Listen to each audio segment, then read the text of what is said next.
welcome everybody. Welcome to the CCC9, the Triple C's 9, the Clan Championship Cup, 9th edition.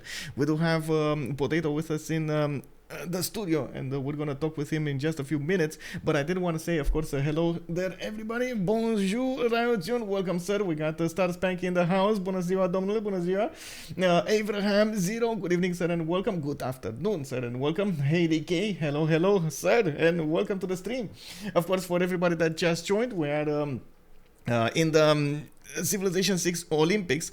We do have the 9th edition over here, and of course, as you can see, we are in the 2v2 finals. On one side we got Leech and Barsake, on the other side we got Sandro Games and Kazakh. Cards going against La Pegre. Let me open up the microphone and see if we got over here Potato. Hello, are you back?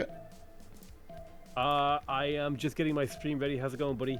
Oh, hello there. I was just doing the opening now, and I see the map pools are going ahead. They're trying to figure out what kind of map they're going to play on. What do you think they might go for? I think it's either going to be something like Seven Seas or, well, I wanted to say Pangea, but they took Pangea out of the question. So this is a problem. So they have Archipelago, Primordial, Seven Seas, Small Continents, and Tilted Axis as options. Oh, this is gonna be interesting, whatever happens. If they take out Seven Seas, whatever remains, it's gonna be amazing. And they did take out Seven Seas. Okay, this is starting up to be quite an interesting game over here. Of course, most of the time the players will have a lot of experience on Pangea or Seven Seas, Highlands, maps that are quite big, not that much on the other maps, and I think that's exactly what they're doing here. They're trying to force their opponents into an uncomfortable position, like something, like they've never played in this position, like, will beat you on your off map type of thing, right? Exactly, and I think all four of the players over here are quite experienced to adapt really quickly to the maps, so I think this is just I want to say a mind game over here. Oh my god, it's gonna be a choice between Archipelago and Small Continents. Wait, really? I think they're gonna go Small Continents. Archipelago is one of those maps that actually is spawn dependent more than anything else. You might get a few more tiles more than your opponent, and that's how you win. Yeah, exactly. Especially because so much of the map is water. A few tiles difference can be a huge game changer. So what did they end up going for? Archipelago. They actually went for Archipelago. Oh my god. Oh yeah, this is definitely gonna be one of those coin flip type of games over here. But I gotta say, as much as I like to say, of course, yes, it's a coin flip and so on and so forth. It's a spawn dependent. It's still gonna be skill dependent as well. You do need to know what to do with your particular land. You do need to know when to push the limit, and when you want to push your opponent, when you need to defend against him, and so on. So we're gonna need to wait and see what's gonna happen here. But definitely a map like Archipelago, this is a premiere here in like a year or something. I haven't streamed something like Archipelago in so many games. Wow, yeah. I don't think I've ever seen a competitive multiplayer Archipelago game. It's genuinely, it's going to be a little bit fascinating to see how these players play out. Now, it looks like pretty standard bans coming out here with Byzantium. Do you know much about these players? What kind of civs they like to play? Leech actually likes to play civilizations like Mali, like he likes Arabia, he likes even Scotland, and I do believe he's well versed in the I would say in the coastal ones. Something like Coupe is gonna be like a glove for him. On the other side, Barsake, I've seen him actually quite a bit. I would say challenged in the last few weeks. Every time I see him play, he's always getting the one getting attacked from his team. He doesn't get to freeze him at all. So he kind of now wants to go for war civilizations just because of that. It's just his luck, it's the period of the year or something. Yeah, that makes sense. I mean, look, if you get beaten up all the time, you may as well go to the gym, pick yourself a nice strong war civ so you can punch back when people throw a dig at you. Yeah, Looks like you've got exactly. Japan and Norway banned. Looks like, yeah, they're taking out all the strong naval civs. This is pretty standard, right? Yeah, exactly. We're probably gonna see Victoria come up over here. We're gonna see Eleanor maybe. Both of the Englands are extremely good. Well, actually, Eleanor, I don't think it's that strong. Thinking about it, with Eleanor, you kind of need to put down those theater squares, so that might not be ending up over here. But something like Persia would be definitely a choice. Even Gorgo does have those. I want to say those extra points on the water. Scythia +5 against wounded units, and the heal that's massive on the games. Indonesia, Yeah. there we go. Well, there are so many good civs. It's very hard to ban them all. So you're gonna try to take out the top of the top, but you're still gonna end up with a lot of very good ones. Yeah, I mean, it's a kind of a damned if you do, damned if you don't kind of situation because, like, you can take out all the really, really strong water civs, but it still leaves the really good water civs, you know? Like, Yeah. it's so hard, especially in a game with only 4 players, to ban out your opponent. I mean, like, if it's an 8-player game, you can ban and pick out an opponent. But here, I think we're going to see some juggernauts. Now, I do like what you said about Eleanor. I think Eleanor can work on water, but the problem is she is so dependent upon getting those great works open early. And if you're on water, you want to be getting your harbor, you need to get a campus, you need to get, there's so much you need to be working on. It's very, very hard to get those great works. Yeah, yeah. Australia also could be an option here, but I think Dido needs to be taken out. Oh, they had a choice between Dido and Spain, and they did take out Spain. Looks like Liege can pick up Phoenicia with those biremes. He's gonna get that base strength of +5. Yeah, biremes are genuinely terrifying in the early game. The fact that they come into the game with a higher combat strength, and not only that, just here's the thing, like +5 combat strength doesn't sound like a lot, but it's like 40% more damage. It's insane. Yeah. And those biremes can be such a huge game changer, especially because they're one of the first units that are going to be out on them making a difference.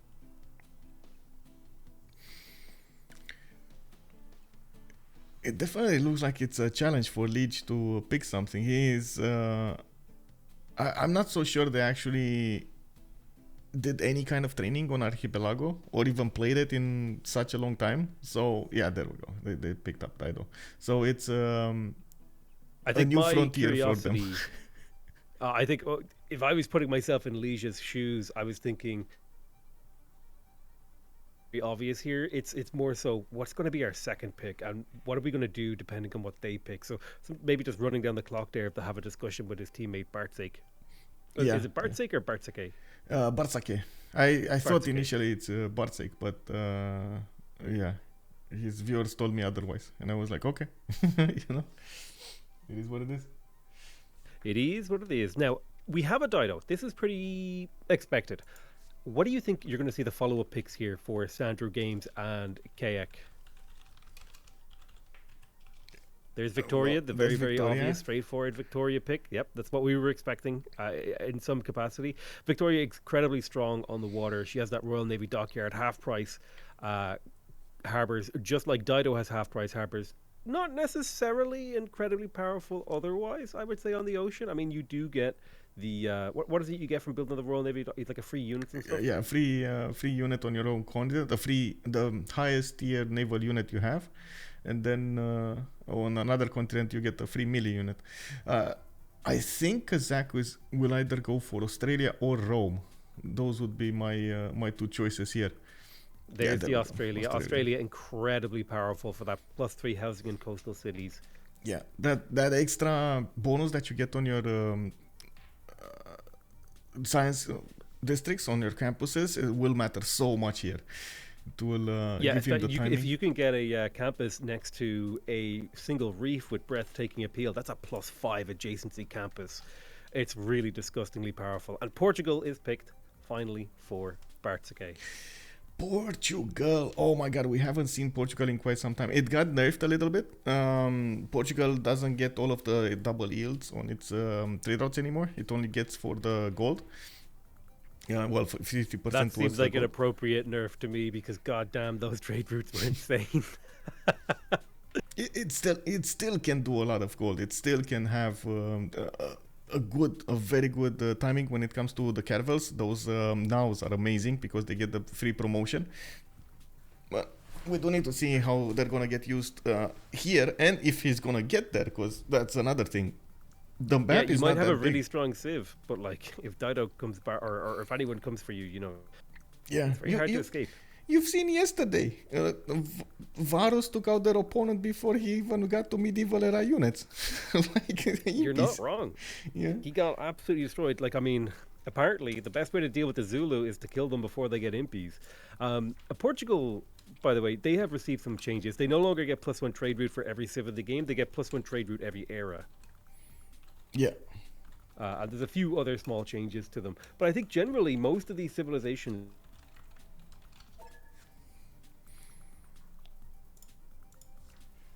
With the BBG mod, I don't think they've been massively changed.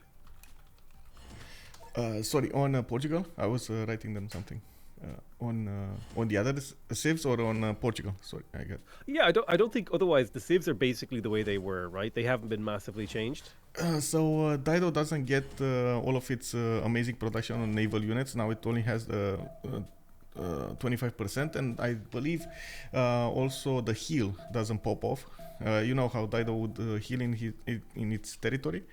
England The didn't full get changed. heal if it's on Yeah. your capital continent. Yeah, that was Yeah, OP. yeah. That was amazing. Yeah, it doesn't get that anymore. Australia doesn't get 100% production towards everything when it gets declared for 10 turns. Now it gets it if it liberates a city. Reasonable. Taking a look at this map here, and I kind of like it. We've got a battle island down the southwest with Iuthia. We've got Phoenicia and England spawning on the exact same island. Oh my god. Okay, this is gonna be interesting. Liege has somebody to go against on land and on the sea. Oh man. Yeah. And they're on I think I'm different... going to rename that island to the Thunderdome. Amazing. Well, Liege over here is gonna have his work cut out for him. He's gonna have stronger units, but he's gonna have a serious problem go against his opponent. We do need to see how many cities they're gonna get, and if of course they actually want to keep this map. This is another thing that I do have to put a prediction on. Usually the players do try to get the best out of this, and they do try to remap if they're not comfortable with the spawns. But you've seen what remaps can do. They do have a double edge over there. It can take you to a lower tier spawn, not only a bigger one or a same size one, same Yeah, quality definitely. And I mean, if I look at some of these spawn locations, I would maybe be already considering a remap. Like, some people have like a lot of flat land, there's not a lot of room around them. Yeah. This archipelago map kind of thrown a bit of a spanner in the works for how I would evaluate my start locations. But yeah, basically, look at Australia. He has so much breathtaking. Sure, not that much in the way of I want to say heals over here, but when he's gonna start improving those horses, he's gonna have amazing tiles to work, reef fish to get a lot more food, and so much adjacency coming up from these breathtaking tiles. This is gonna be amazing. Like that campus in where his settler is at the moment, it's +5 already. Yep, for sure. And he could even put a campus on that iron as well for for +5 as well, depending on how he improves that diamonds and stuff. But I think there's a huge amount of potential here for Australia to pop off. I think I like Australia's position the best, even though at initial glance it looks the worst. Yeah, not that many tiles to work, a bit of a problem. And yeah, there we go. He's going diamonds. He's gonna settle a 2-3 base. He's gonna get to work a fish tile, and he's probably gonna go animal husbandry first. When he's gonna find out about those horses, he's gonna be so happy. Yeah, I'm surprised he won't go builder first to get that fish improved, but I guess animal husbandry first does make sense. Man, I think this is like a god roll though, right? To get to settle on diamonds, you get a 2/2 tile and you get an extra 3 roll. That's just like... check this out. I am speechless. Look at the northwest where those whales are.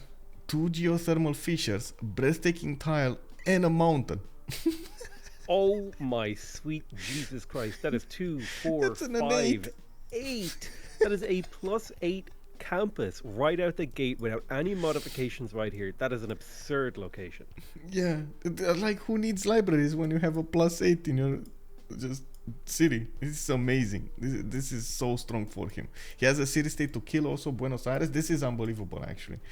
On Portugal, on the other side, he has his own island, a few more hills than his opponent, but his stats are not even gonna come close to what Australia is gonna pump out.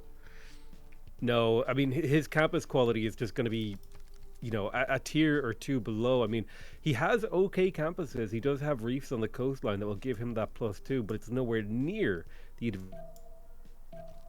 Yeah, only a +2. Oh, that sounds bad. At least he's gonna have a good god of craftsman, a lot of iron and horses over here. Even though honestly, I think there's gonna be a race for God of the Sea here. Whoever gets it first is gonna win, or will pick it. Yeah, and it's interesting. Looks like Australia and Phoenicia are both going builder first for their boats, whereas Portugal is going for a monument first. Interesting play. I really Why like do you that. think he's gone monument first? Because usually the opening is with scouts, and when you have little islands, there's no need for scouts, so you might as well get something out of your early production because you can't build settlers. And monument giving you the extra culture will put you closer to oligarchy in the next 2010s. Yep, that seems like it makes sense. You sacrifice the scouts for the ability to get that little bit of a monument early. I'm just surprised that he didn't go for a builder when everyone else is going for a builder. I'm kind of surprised England's going for a builder, actually, considering they don't have very good improvable tiles. Although I guess he does have that reef fish, which will help carry him. It's all for the reef fish here. Reef fish is incredibly strong. You get that extra food, extra production there. It's so strong at the beginning. Do you know what I just thought? I think he rushed the monument so that he could get the fish pantheon first. Hope so. Because if he takes the first government first, he gets a couple of extra faith points over everyone else. I think he's going to be able to snatch that God of the Sea pantheon, and that's going to be a huge pantheon. It's going to make a huge difference over the course of the game. Yeah, Barsaki over here already making one faith a turn, by the way. Oh, is he? Yeah, he's already making one faith a turn. I wonder where he's getting it from. It's a good question. I don't think he got chiefdom. It's too early. But he's maybe first meet into something. Did they meet any city state? No, I don't think so. There's no.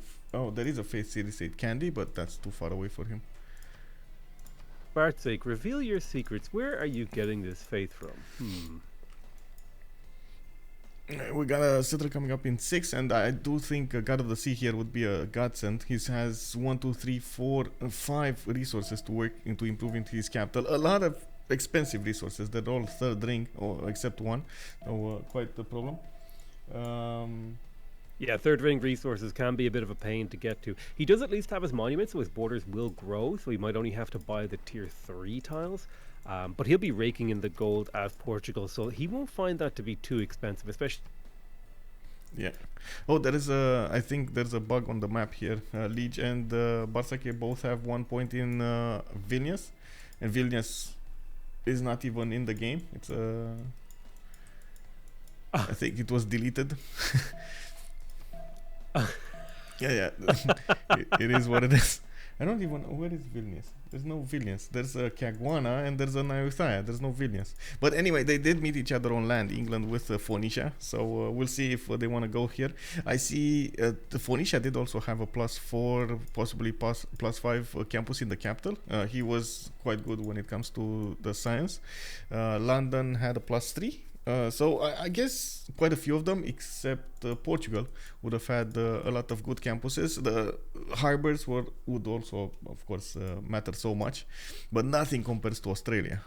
Look at that spawn of Australia. He already improved the horse tiles. 2-4 horse tile, 3 horse tile there. How do I get this remap vote thing off my screen? Or do I just click OK? Both of them remapped. Oh, does that mean both of them used up their remap Yes. token? Yes. Whatever map is the next one, that's gonna be the map that we're gonna play. Oh, that's dangerous. Because I feel like if I was Dido, I would have gambled on not remapping because I feel like Dido wins a 1v1 on the same island. You would think so, yeah. The Byreme is so strong. No, I'm kidding. I was thinking Red Coast because they're on another continent, but that's not it. Yeah.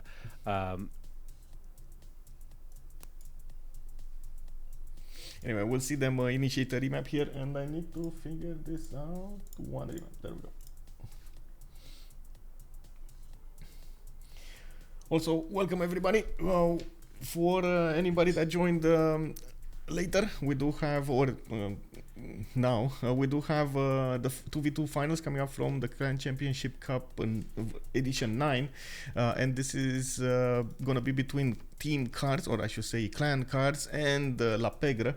La Pegre is coming up from the CVFR community, and we do have cards coming up from CPL, with a few members coming up from CCC9 and so on. For example, Sandro Games and Kazak are both actually from CCC9, as in their community, but they played a lot in CPL, and they wanted to play with cards more. And today we're gonna need to see who's gonna get the final points. Every point counts right now. I don't know if you got to see the results screen over here, or I should say the file with the results, but the teams are really close to each other. We got Cars with 3,058 points, 52 games. Oh my god, they actually played 52 games this weekend. And La Pegre still with 52 games, but 2,954 points. So they're about 104 points apart. And of course, these final matches will matter so much. They're gonna fight in the 2v2 finals and the 4v4 finals. Yeah, I mean, it's an incredibly close race at the top level here. Only like less than 100 points between these two teams. How many points are up for grab for this game, by the way, depending on who wins? Do you know? That's a good question. I think, let me actually take a look here, because I think I can take a look in the matches. I never actually, remembered these points. But maybe I can find it out. Oh, let me ask a question, and I'm gonna get back to you on that answer. Yeah, no worries. I just thought you might know off the top of your head. We do have a new map, and everybody is on a separate island. Everyone is isolated from each other. Let's have a little bit of a chat about these start locations, Michael. Who do you want to talk about first? Okay, England, he was he must settled? be DMing. Yeah. England has settled the city of London. It's surrounded by delicious animals here. Oh man, the sheep tiles. This is like Welshland, like right here, you know. We got 3 sheep tiles, 1 horse tile to the south, and I do see a deer tile. Well, he's only gonna have 2 cities to settle over there. This is gonna be quite problematic for him, but this is how you take this chance whenever you're going to play on something like Archipelago. I do also notice Portugal is very close to him, and they're going to get to fight each other from the beginning. I don't think England will have that much of an advantage when it comes to his harbors, though. The unit coming out of his harbors, he's only going to have 2 of them. Well, you know, like only 2 boats. It shouldn't be that big of an advantage. No, for sure. I think, are we resyncing? Yeah. Okay, so 2v2 final points, 125 for the first one and 50 for the second, of course the runner-up. 4v4 finals points, 250 for the first and 100 for the second. Interesting. You know, I know this might sound insane, Michael. Hear me out. What if London goes for a Temple of Artemis here? He's got the deer. That's 1, 2, 3, 4, 5 amenities in his capital. Yes. Is it unheard of to see a Temple of Artemis on an archipelago map? No, but it's such gamble play, because you don't know if your opponent is going to start sending units to you early, and those 7 turns that you would put into Temple of Artemis would actually be time for you to get harbors out or to get boats out. So we'll see when they meet, how they meet. Maybe they're not even going to see each other in some time, because Portugal, well, you see he's going monuments, he's not going for a scout, even though he does have a relatively big island. And this is also going to mean quite a bit. Portugal has where to settle, while London is stuck on 2 cities. On the other side, we do have Tyre coming up with a culture point, and I do see. This might mean that England over here might be taken out right off the bat. We have Bidens coming up from the east. A potential tag team for both players, right? That's a scary situation to be in. Yeah, very scary.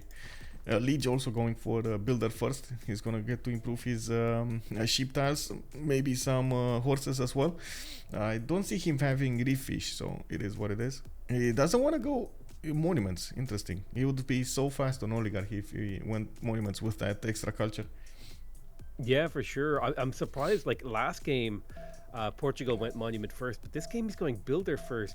But he doesn't actually have that many horses or sheep around. I mean, he has one of each. Yeah. So he will get some value out of that. I don't understand why they wanted to remap the first map, especially with Australia spawn. Like, sure, England would have been in a relatively irrelevant spot, but then Kazakh would just come in and wipe everything off the map with caravels. Yeah, he was in what looked to be a dominant position. But I think, sometimes players want to take a slightly safer bet. You never want... I think you don't want to be in a 50-50 coin toss, do you? Yeah, for sure. But like, this is... Whenever you... the first coin toss was on the map, I would say. When they chose Archipelago, they kind of knew what they're getting themselves into. I suppose, yeah, that's true.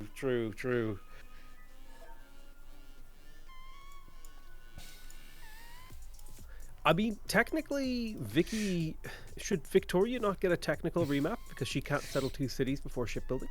He needs to ask the moderators. Let me actually take a look at... I know there was a difference between the other maps and this map, but they were talking about 2 other settles. Yes, give me a second. I'm pretty sure he's gonna ask a moderator if he gets a remap or not. Archipelago, though, you might end up with so many technicals because of that, so I'm not sure. Yeah, it's interesting. It looks like we will have a relobby as well, so... But I mean, look, a relatively smooth start to this game so far. Yeah, it does say on all other maps, a remap is automatically rendered if you cannot settle 2 additional cities before the shipbuilding technology is researched. Does that include Archipelago? Yes, all other maps except Highlands, 7 Seas, and Pangaea. Yeah, let's rejoin here really quickly. Yeah, I wonder if Sandro will ask for that technical remap. He does have the option to get a reset there because he couldn't settle more than 1 city. Yeah. Personally, knowing what I know, from the start of the game, looking down upon his land, I would, if I was in his position, I would ask for a technical remap, just based on the fact that, like, you really need those 3 cities early game, unless you're doing some sort of religious play. Then maybe a 2-city play makes sense, but I don't think that's the play for England in this game.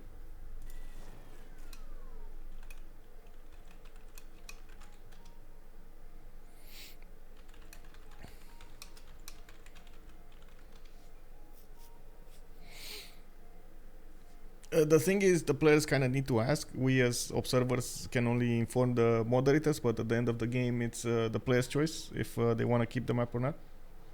Absolutely. Much as I would like to type in chat and say, Sandro, you technical remap. I can't. I don't want to influence the game, right? We're observers. We just observe. We watch the game. If he chooses to play it out, that's his choice. I'm not an admin.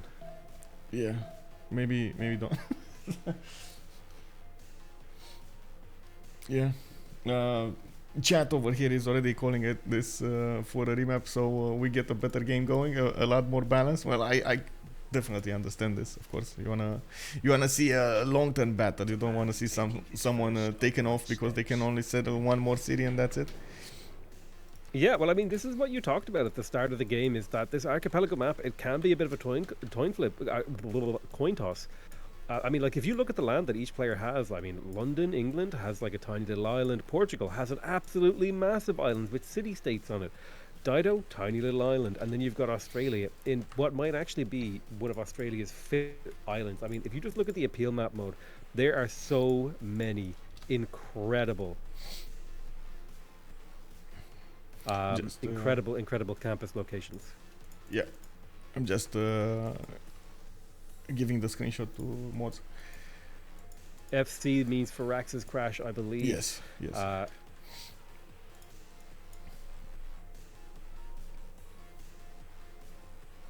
10:30 GG is a pretty bad show. I tend to agree with that. Indeed, we want to see them get all of the cheeky strategies going.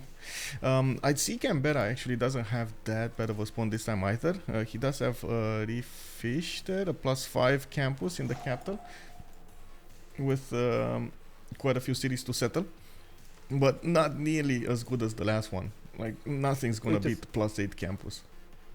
Did you say he has a reef fish? I don't see his reef fish in Canberra. Maybe I'm blind. Or did I mishear you? Yes, reef tile. Did I say reef fish? I'm sorry, reef tile. No, I misunderstood what you were saying. Yeah, I definitely feel like this Canberra city is a big downgrade from the one he had before, but that's the gamble you make when you do a remap. Yeah. For some reason, there we go. Okay, I got my map working correctly again. Sorry, I was having a bit of a technical issue. So we've talked about England. We've talked about Canberra. Let's talk about Dido for a second. How do you feel about his start location?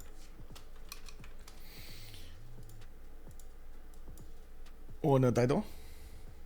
Yeah, how do you feel about Dido's start location? Plus for Harbour, I like the Cawthon over there. I like that he's gonna have 2 other districts. There we go. He's asking for a technical. The mods have confirmed it's technical. Yep, there you go. That the technical. Even Bartsuke is curious about the technical on Archipelago, but I think it looks like he is asking for a technical remap, and the moderators have given him the technical remap. For those of you who don't know or are new to Civilization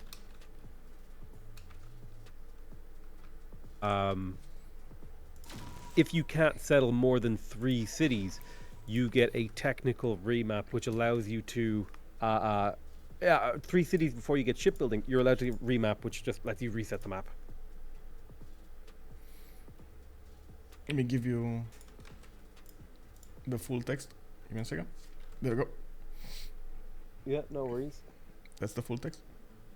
Sure thing. Remap is automatically granted if you cannot settle 3 additional cities within 5 tiles of your starting settler spawns.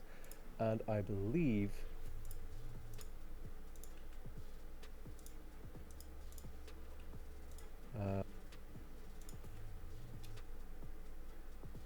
error joining multiplayer session, huh? Yeah, 1 second. I need to get the new lobby link, but I think they didn't put it up. They're gonna do a new lobby for the new map. Lobby, automatic remap sending remap votes when counting your tiles. Your leadership is 0.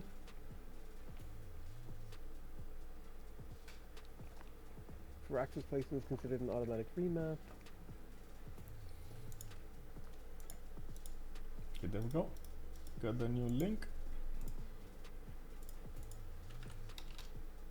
That's it.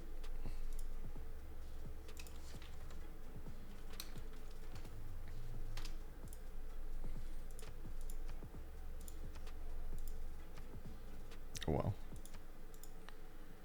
I moved and disconnected in. Rip. Yeah. Somebody was connecting on the same spot, and unfortunately that happens. You got yoinked. Yeah, I did. I stole your spot. It was It's all me. good. I did it. At I least, yoinked it. at least I did it let on me purpose, the blue too. color. Leave me the blue You want to be color. blue? Okay, hold on. All right, you can be blue. I'll be weird green. Oh, this is amazing, by the way. Tap that Ash is saying in the chat here. I just want to say I got into a Civ 6 a year or so ago and play it every Friday with my girlfriend and her parents and brother. Wait, what? That's amazing. They showed me the game, but you two have taught me the game. I watch every Potato MC Whiskey video and every OnSpotTV stream that I can catch live. Love both of your content so much, and thank you for the consistent work you guys do. Much love, bro. Much love. Huge poggers, Tap that Ash. Thank you so much for your lovely message. I actually missed your message in my YouTube chat. Thank you so much. I'm glad. Ooh, Thank you. It's amazing. I'm sorry. Thank you so much. It's okay. I forgot the radio. Yeah, amazing. I can't even begin to imagine how it is to play with your family. Yeah, like nobody else in my family is even playing computer games, let alone playing every weekend with me. Oh my god, that would be amazing. Dude, I think it would be very dangerous to play Civ with my family, because I think the first time a nuke flew, Jesus Christ, Christmas dinner that year would not be the same. Your favorite food will get skewed, altered. Possibly. It looks like we have everyone on their own little islands. I will say again, though, England did get, probably the short end of the stick here. Their island is a little bit smaller than everyone else's, although they do say it's not about the size of your island, it's about how you use it. Interestingly, Dido here spawning with a reef, but no fish reef tile. Okay, so everybody is fine now. Everybody's fine now. I just checked all of the spawns. They can all settle at least to other cities. It's fine. Yep, they're all good. Let's start up with Canberra. Canberra has been settled. How do you feel about Canberra? I do see a reef fish right there, and that looks very nice. I like the reef fish, but I like those pastures more. Canberra, that's another thing that I didn't point out. You do get now an extra point of production on each of your pastures. You improve. So he has 4 pastures. That's going to be all of them. No, 3 of them, 2 4 tiles, and then that horse is going to be 3-3. It's going to be amazing. That capital over there, it's going to be insane. Yeah, pastures, I think, giving +1 production baseline and then getting an extra production on Australia. Those are going to be late game grassland hill mines, but he has them in the classical era. That's going to be absurd. I think his production in that city is going to go crazy. And look at the tip on the west side where that tribal village is. Man, those villagers knew the way. Those villagers, man, those are some foreseeing over there. Some, how do you call them? The ones that see into the future. Prophetic, prophets. Yeah, prophets over there. Dude, look, that is a 2 reef, okay, so that's +2/+2, and it's breathtaking.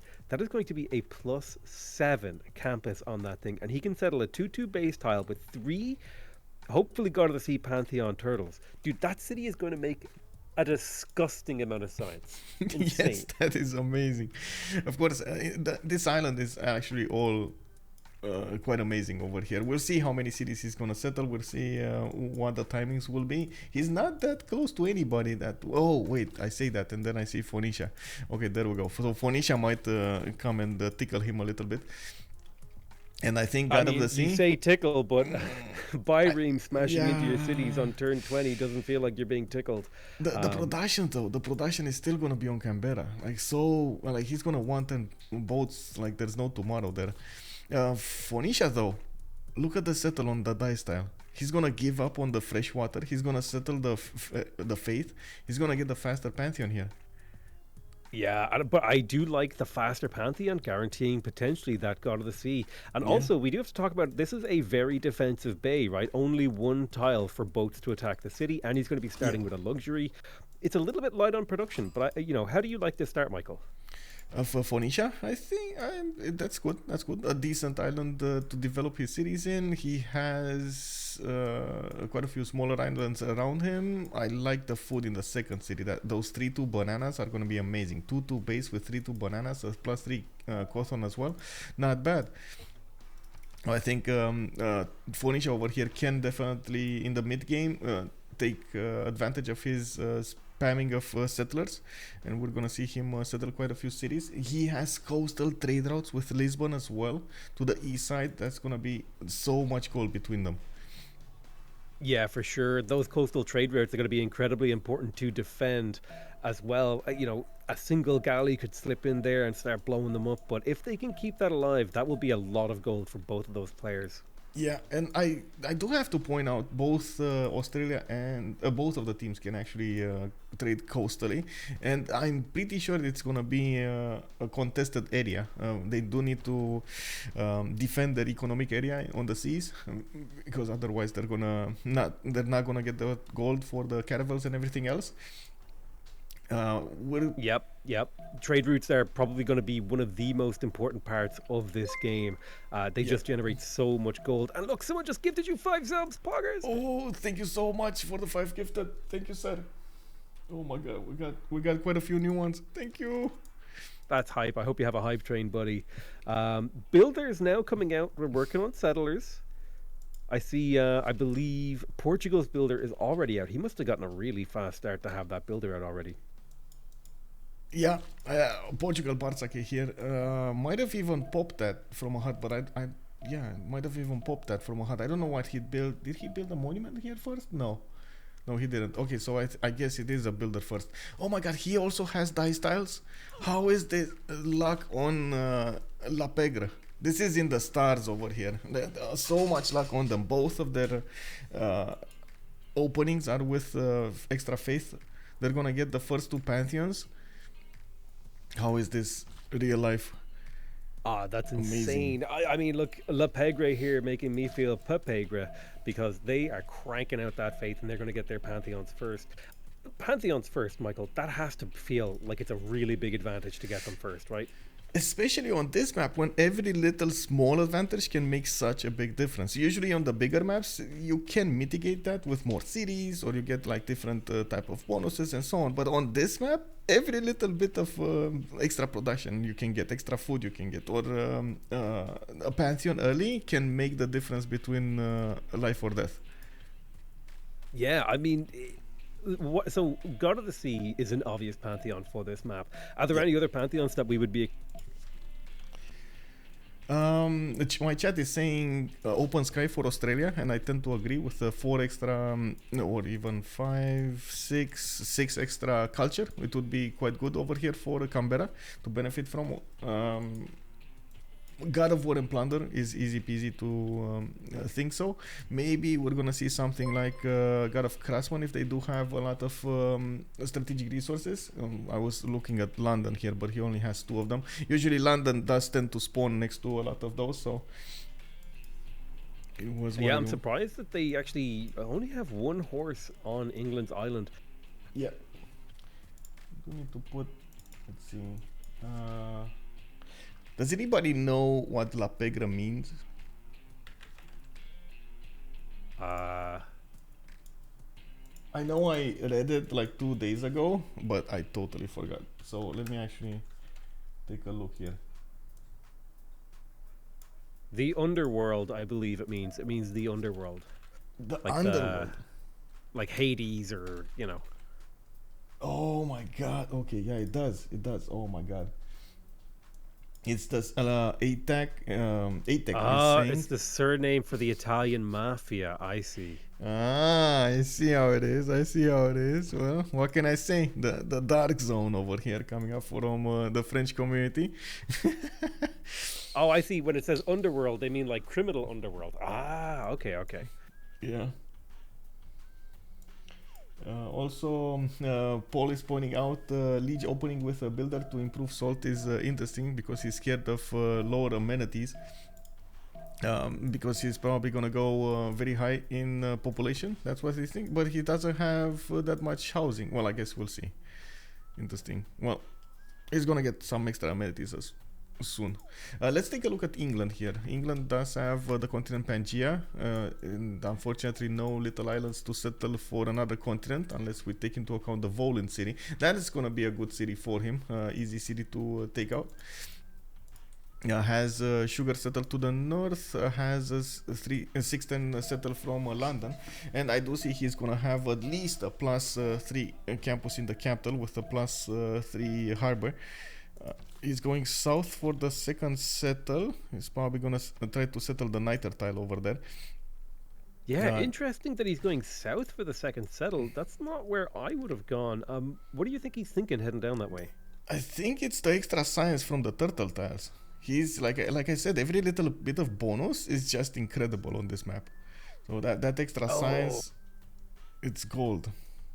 Yeah, it could be the extra faith, the extra science. That makes a lot more sense now. Yeah. Also about Phoenicia, I totally forgot that he settled on dice tiles. But yes, he is gonna get the extra amenities, and of course he's gonna have happier citizens, giving him activating the bonus for happy citizens. I'm curious where he's gonna go with the second settle. Definitely that. There we go. It's the bananas to the north. That's gonna be awesome as a city. Oh, look at a Kazakh. He's actually going for the south with Australia. He's not going for that turtle tile for the turtle tiles on the west side. He didn't even scout that. Or wait, did he not? Yeah, I think it's the fact that he doesn't know about it. He doesn't but when know. he does know. Oh man. He doesn't know. Pepe laughed, but I think once he does know, he's gonna head that way. Yeah, probably. Anyway, the rice tile is gonna be good-ish, not extremely good. I don't know. We'll see. It doesn't feel like it's gonna be that awesome to settle that. Sure, some extra food, but no pastures around. You don't get a good harbor. I guess it's a very good campus though. That's gonna be 1, 2, 3, 4 campus, possible 5 when he's gonna get the harbor out. So still, it could be. I mean, +1 food is decent tempo. It's not amazing. The fact that he has +1 food means he can work a 1-3 tile without slowing his growth down, which means he will get that monument out slightly faster than he would normally. Yeah, exactly. Faster population is always good. And look at that. The city of Tyre is already pop locked. It's 13 tiles to go for the other one, even though he does have the extra food from the fish tiles. He needs to get extra housing really quickly here. But this is the sacrifice he made for the first fast Pantheon. And he did get God of the Sea as a Pantheon. Yeah, having God of the Sea is quite the game changer. This is obviously a naval map, so there's going to be a ton of fish all over the map. And being able to pick up that extra +1 production, it turned 3-1 tiles into being, 3-2 tiles? That's so much more powerful. Yeah. Amazing growth there. I see Portugal also getting a second city to the north. He put it on the lake, so he gets his fresh water. Monuments coming out, 3-2 banana to work, and he's getting a third settler really quickly here. In the next turn. No Pantheon yet though from him. Is he? I think he's just thinking about it because he should have enough faith. Let me check this out. He actually he needs 3 more faith points. I think his faith was slightly slower. Huh, okay, interesting. Everybody, he's still gonna be faster than everybody else. Kazakh is on 6, Sandro Games on 5, and of course they're making 1 a turn. So, and the good thing is here, he didn't need to choose the God King card, the 1 gold and 1 faith point. He went for the extra production in his cities, and that is quite an advantage. For example, Barsak is 17 production, while Kazakh is 14, Sandro Games 14 on the same number of cities. Right. I could see. I was trying to figure out how you could see their government cards, but you click on the player and then look at their government. I see. Brilliant. Yeah. Sorry, I lost my train of thought. Portugal's tempo is actually really impressing me here. The fact that he has his cities out, so it feels like he's just doing things faster than others, right?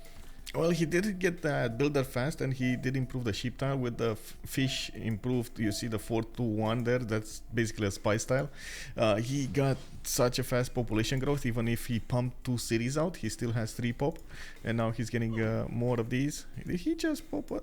Anyway, yeah, we do have some comments over here in the chat telling us that he might have worked the extra production to get the settler faster rather than the dice style, having only 2 production points. That does make sense. That does make sense. Oh, he found a pop in a tribal village. That would be enough to get you a settler a couple of turns early. Yep. That's a really, really good advantage. We haven't talked about England for a moment here. They're getting their 4th settler. They have a monument cranking out in their 2nd city. They're looking pretty happy. And it looks like he's going to go for that 2-2 base to the north next to the 3-2 banana. He's going to leave the sugar tile settle for later on. I think he did discover all of his island. Yeah, he knows about every little bit of tile that he's going to have here. Definitely the 2-2 bases are going to be amazing. I see he already improved 2 amenities, the pearl tile and the turtle. And looking at the north over here, he's gonna start to open up the land towards Australia. They do need to scout between each other to actually send those trade routes, so galleys are gonna be quite important. I see also Sandro Games is gonna put off making anything else like a district or something until he's gonna get his 4th settler. London is gonna go for that, and Celestial Navigation is in 8 turns, so I guess he has perfect timing. Yeah, I think it's slightly risky to go for this many settlers maybe on a normal land map, but away with this on a sea map, I feel like. Oh, Australia just noticed where Phoenicia is. He has an advantage over Phoenicia. I don't think Phoenicia knows about this. Kazakh sees the borders, while Leech does not know about the warrior of Australia. No, he doesn't. That is critical information because Kazakh is going to be able to make decisions about the positioning of Dido, and Dido is going to be none the wiser. Yeah, and I do see immediately Australia put down that +5 campus from the capital. He has another one, another +5 from Melbourne. I see he's moving a settler somewhere to the south over here. Okay, we'll see where he's gonna put that one down and get a campus out of it. And of course, getting some monuments out for the extra culture per turn. Kazakh over here is 5 and 4. He's gonna explode in the next few turns. Yeah, I mean, especially that 5 science just about to come through in the next turn. That's going to put him 3 to 4 science ahead of anyone else in the game. Dude, I'm stumbling over my words today. And like, how important is a few points of science in the early game? Like, can that be the difference between, winning or losing a war? It might mean 1 or 2 turns off from even cartography. Like that's that might mean you win the war there. You would say 2 turns or 3 turns is not that big of a difference, but especially in this kind of map, it's incredible as a difference. We're gonna need to see who's gonna get the galleys, who's gonna scout. I see Portugal actually starting to build some galleys out. Barsake is curious to see his available land.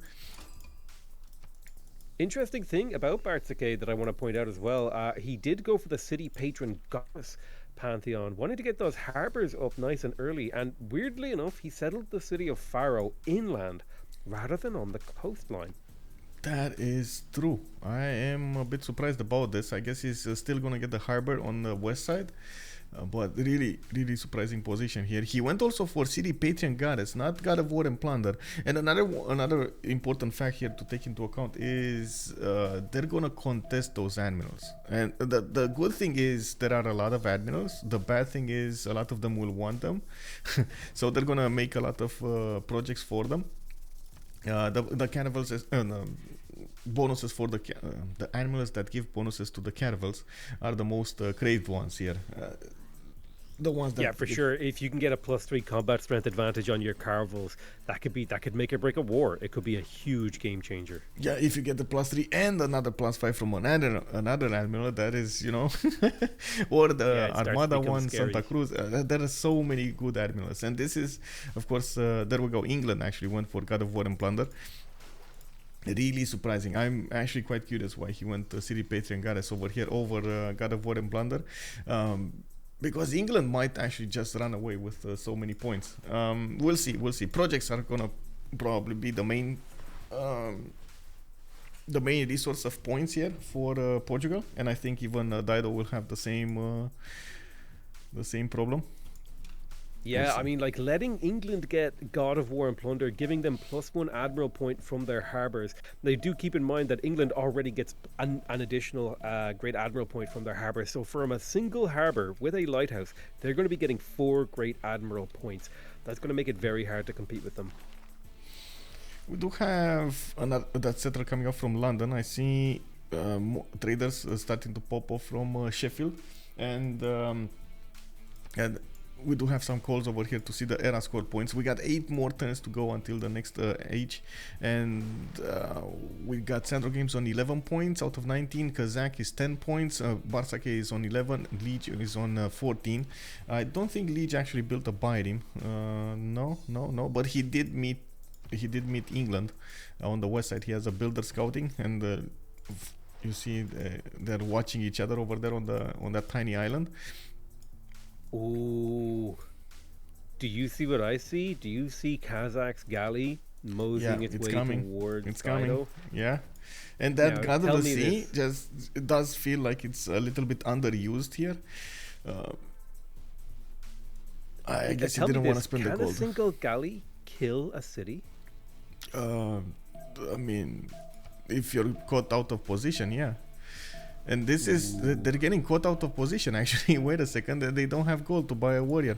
The thing is, a galley, it's extremely hard to kill. It has a lot of problems killing a city when it has a warrior inside, but when it's 10 strength, it can actually attack into it. It's the galley is what, 30 strength?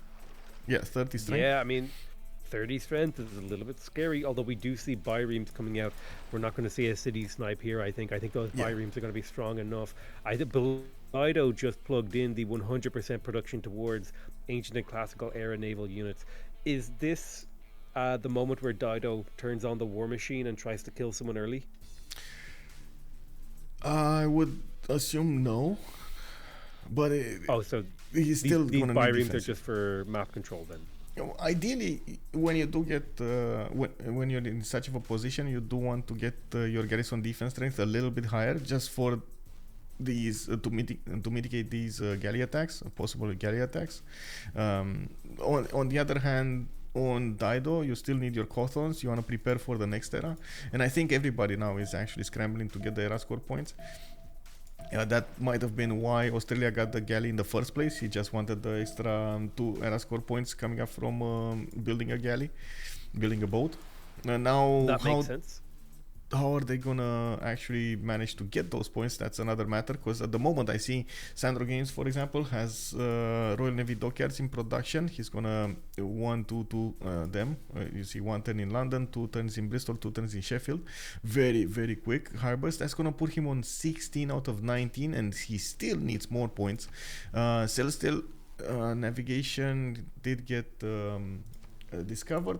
So now political philosophy might be the next one that gives him a lot of points.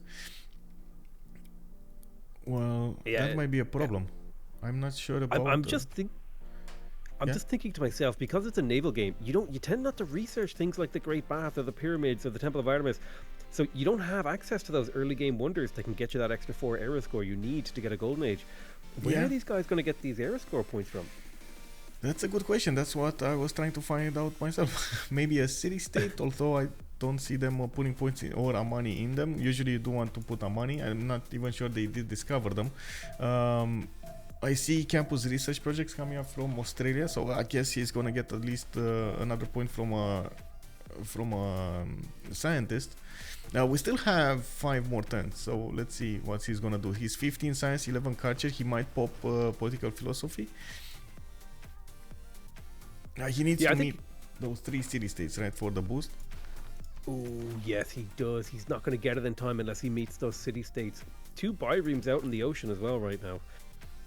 Of Phoenicia. Very scary at the moment. Yeah. And look at the damage counters against the galley. They definitely output the best damage there. 38, 35 city strength now on Phoenicia. It should be more than fine. Well, they're going to drop down to 20, 25, but it's fine. A lot of gold coming out from the crabs. I see Cothons put down by Tyre, Sidon, and Biblos is also gonna get one. Not extremely good ones, only +3s everywhere. Still can do the work here. We do have Barsake nailing the points. Liege nailing the points for the Golden Age. Kazakh, is he gonna manage to get the Golden Age? And of course, the next upcoming question is, does it matter? Because he's gonna have anyway so much stats. You know, so many stats. Yeah, true. I mean, if you just take a look at those pastures in his capital, they are making 6 yields each +1 culture. Jesus. Okay, so I see he's gonna pop that hut. That's gonna put him on 14. 14 out of 19 points. Getting another galley. Actually getting a lot of galleys here. Going for the campus research projects. Doesn't have a splendid... oh, wait, he does have a splendid harbor in Canberra. He could go for a +4 if he does have the tech, but he doesn't have the tech. He's going shipbuilding? Wait, what? Okay, interesting. Maybe he's looking to get those galleys? Or the quadriremes? Not sure. Maybe he wants to embark? They didn't meet a single city-state because they didn't go for the galleys fast enough. They didn't get to scout that much the land, so they didn't meet a single city-state here. Nobody's gonna get the points for and look how close he was. Like Sandro Games even met the borders of a city-state but never actually went there. Oh man. In the southeast, there's a Hansa, and England. Wow. Okay, sure. Was so close to it. He didn't do it. I still have confidence in these players that they might be able to pull something off here. You know, these aren't slouches. They know what they're doing. I think they might be able to do it. I mean, how long is left? They've got 4 turns to pull out a few points. Okay, they declared war. That's a few more points there, or they should be. Or did they meet? I think they met each other anyway. Oh, they met each other. Okay, it's fine. Oh, it looks like that galley over by Melbourne has been isolated. Melbourne under siege from the sea. Yeah, Liege coming up with the biting from the east side, and immediately Kazakh bought a galley in that city. Doesn't want to leave the Bidings attacking the city without the extra strength, the extra defense. No, for sure. A Byreme hitting a city with no galley defending it, that's a recipe for disaster. Yep. Oh, by the way, we need to start the predictions on who will win. Do you have an instinct right now? I know we don't want to predict a game this early. It's it's not good manners. But is there someone whose position, if you had to sub into the game, who would you like to be playing right now? I would really like Portugal here, except that City Patreon got us. I don't like that. But other than that, it's amazing. He's already putting those traders on the sea towards his ally. Look how much gold they're making, La Pegre. There is 32 gold a turn, turn 28, 30 gold a turn. 62 gold in turn, in total per turn. Ooh, one quick thing that I do want to point out, actually, that I just realized is Australia is going to get Zhang Heng, who will give him the Eureka for Celestial Navigation, Mathematics, Engineering. That will get him really close to Carvels. He'll be able to place down that breathtaking harbour, and if he can finish it, that might be enough era score, right? He must have a plan for this. Even if he doesn't get the era score, he's going to have he must have a plan. Yeah, he must have a plan. Oh, I see in political philosophy 2 turns. He just got that. Oh, he got a booster, but it's not enough. Not enough. He's 1 turn off. Oh my god. Such a big difference. And this is where, when you build a monument faster, it gives you that 1 extra point. That 1 extra turn that you would need. For example, if you would have maybe improved the 3rd ship tile, that would have given him the political philosophy. Yeah, so unlucky. Unless he can find a tiny piece of culture somewhere or something. Ugh. Man, that's got to feel bad that he's so close to glory. Yeah. I do see England over here is going to get that 4th city. Did meet Volin. I see Bristol is coming up with more galleys and harbor shipping projects. Why no German game? Oh. Yeah, you can see that the battle lines are beginning to be drawn as players are starting to produce those galleys, and England already working on those great admirals. The first one is about to pop out too. Yeah.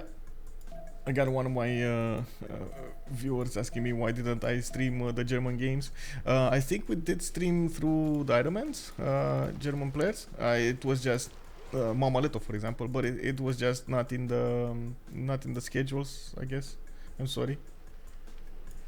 Yeah, unfortunately, we can't cast every single game. We did our best to get as many as we could, and we tried to pick really good games for you guys to watch. Yes. Also, thank you so much, Colo.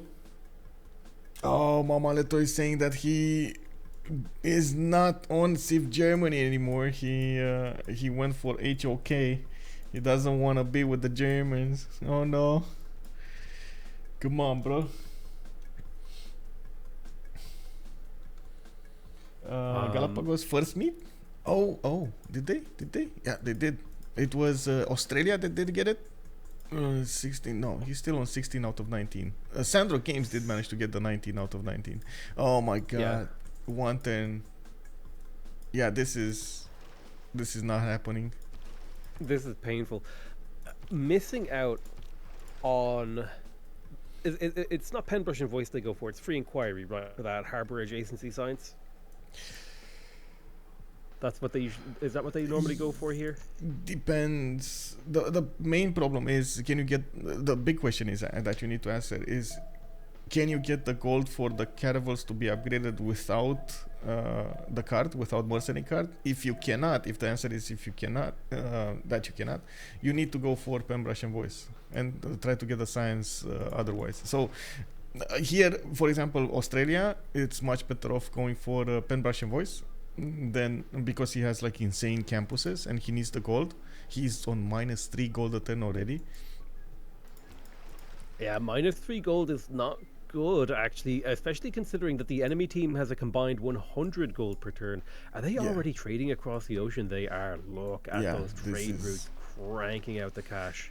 And this is one of the reasons Phoenicia did want to put a few biomes in the water. The economic zone is right on top of Sidon, right? This is where the main economy is going to be made between them. Phoenicia's traders will meet the Portugal traders on the city of Sidon and Tyre. So this is where the routes are going through. He needs to push Australia further north or west or north or west, so he cannot pillage those traders. No, yeah, that like so much investment has gone into getting those traders, but that's like their economic heartland. It must be protected. A single, like we talked about earlier, like a single galley getting in there and just pillaging 2 to 3 of those trade routes could be devastating. And that the galley would pay for itself like triple the amount. Yeah, for sure. They'd be like pirates. They'd have to bury treasure all over the map to just try and get that much gold home. Yeah. We do have Victoria with a free inquiry. So he did go that free inquiry. He's going to give up on the extra culture he's going to get. 17 science, 14 culture. And I do see him popping a few admirals. The fleet admiral just got recruited, Gaius Duilius. He's on 4 cities, and that's gonna be, well, I guess he can settle another city with a +4 harbor on the tip of the peninsula there on the east, and of course we're gonna need to see what he's gonna do afterwards. Kazakh normal age, quite unfortunate, but he still has amazing stats. 24 science, 17 culture, most science in the game, decent amount of culture, second tier culture here. Don't forget, not only that, he's got the most production in the game. Those pastures coming in clutch, giving him a huge advantage. How do you feel about Kazakh's position in general? I feel like he has a strong position, but it's all about that science. If he does manage to get the cartography timing done, it's not even going to matter that Phoenicia is pushing him right here. Because Phoenicia can't, I don't think he can take over cities. He can just bully a little bit Australia. We'll see if the gold is going to be there, and I think that's where Sandro Games comes in. He needs to realize that he's going to need to be the gold maker this game, because Kazakh is just not going to make enough gold. No, Kazakh is under siege right now. Yeah, and you gotta realize, yesterday we had Australia with the same kind of advancements, and it was turn 46 caravels. We might see the same thing here, which is gonna mean that in the next 16 turns we're going to need to see 14 turns we're going to need to see Sandro Games get enough gold for those caravels. It's 180 a caravel. That's insane amount of gold. Yeah, and I mean Dido putting the pressure on here, starting to attack those caravels with his combat advantage with the biremes. A little bit scary of a position for Kazakh to be in, because if Liege can close that noose, Yeah, that's I gonna be a problem. Definitely a problem. We got Barsaki on a pen bash and voice golden age, and he's giving up on the science coming up from his harbors. He is probably gonna make the economy and gonna give to Liege um, the lead on the caravels. I see Liege went for free inquiry. So you see how they're trying to set the roles, even in a 2v2. They're setting the roles. One economy, one going for the caravel timing. One is gonna push. One is gonna develop his cities. yeah, and it seems to be totally based on the positioning, right? Although Yeah. weirdly enough, England is in the safe position. It looks like they've went for the push towards Caravel's position, right? Or am I crazy? Yeah. That's what's happening. And I gotta also point out we got that race on the admirals.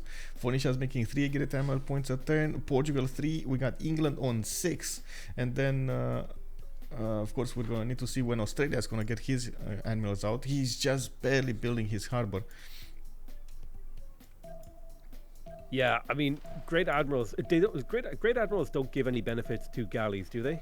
No. They only give to quadrims. Galleys are ancient eras, but it's so important to start up that point accumulation, because later on in the game, you're gonna need all the points that you can get for the Renaissance ones, for the ones that give bonuses to Renaissance units. Yeah, especially because some of them units, some of them give your units promotions, some of them turn your units into fleets. There's a lot of really nice great admirals that can completely change the game, so you definitely want to get those points rolling early. Yeah, I see more harbors coming off from England. He might actually take over the city of Volan. That's gonna give him a free harbor there, and I see. Well, I guess it's not that good a city when it comes to production, but still, a free city is a free city. A free city with a free harbor, and I would like to point out that Australia has managed to sneakily shift enter that galley into Melbourne, escaping from the collapsing biremes. Yeah. Well, it's good that Kazakh is using that double heal in the capital city, so he can get the galley replenished. I'm a bit confused. I'm a bit curious why he didn't buy out the tiles below the galleys that he has on the south. He could get extra heals over there if they get hit, and they just need to stand there and they heal every time. That's actually a really good point. He could do that. I think part of the problem might just be the fact that he's a little bit broke right now. Opting to go for campuses first has left him with a very, very weak economy in comparison to his opponents. Also, I would like to point out, Michael, Dido is going for 3 more settlers. The amoeba strat is happening. They're about to double the size of their empire. What do you think about that? I think that's exactly what he should do here. He put a lot of boats in the water. He has the upper hand on Australia, and of course, getting more cities out is going to give him advantages later on in the game. And this is exactly the moment you want to get them. You don't want to delay this. Also on the west side, you see he's facing off English fleet next to Hansa. They're like 3 galleys versus 3 biremes there. He's trying. Oh! Australia found a weakness in the armor, in the defense of Phoenicia. He found a way directly to the city of Tyre.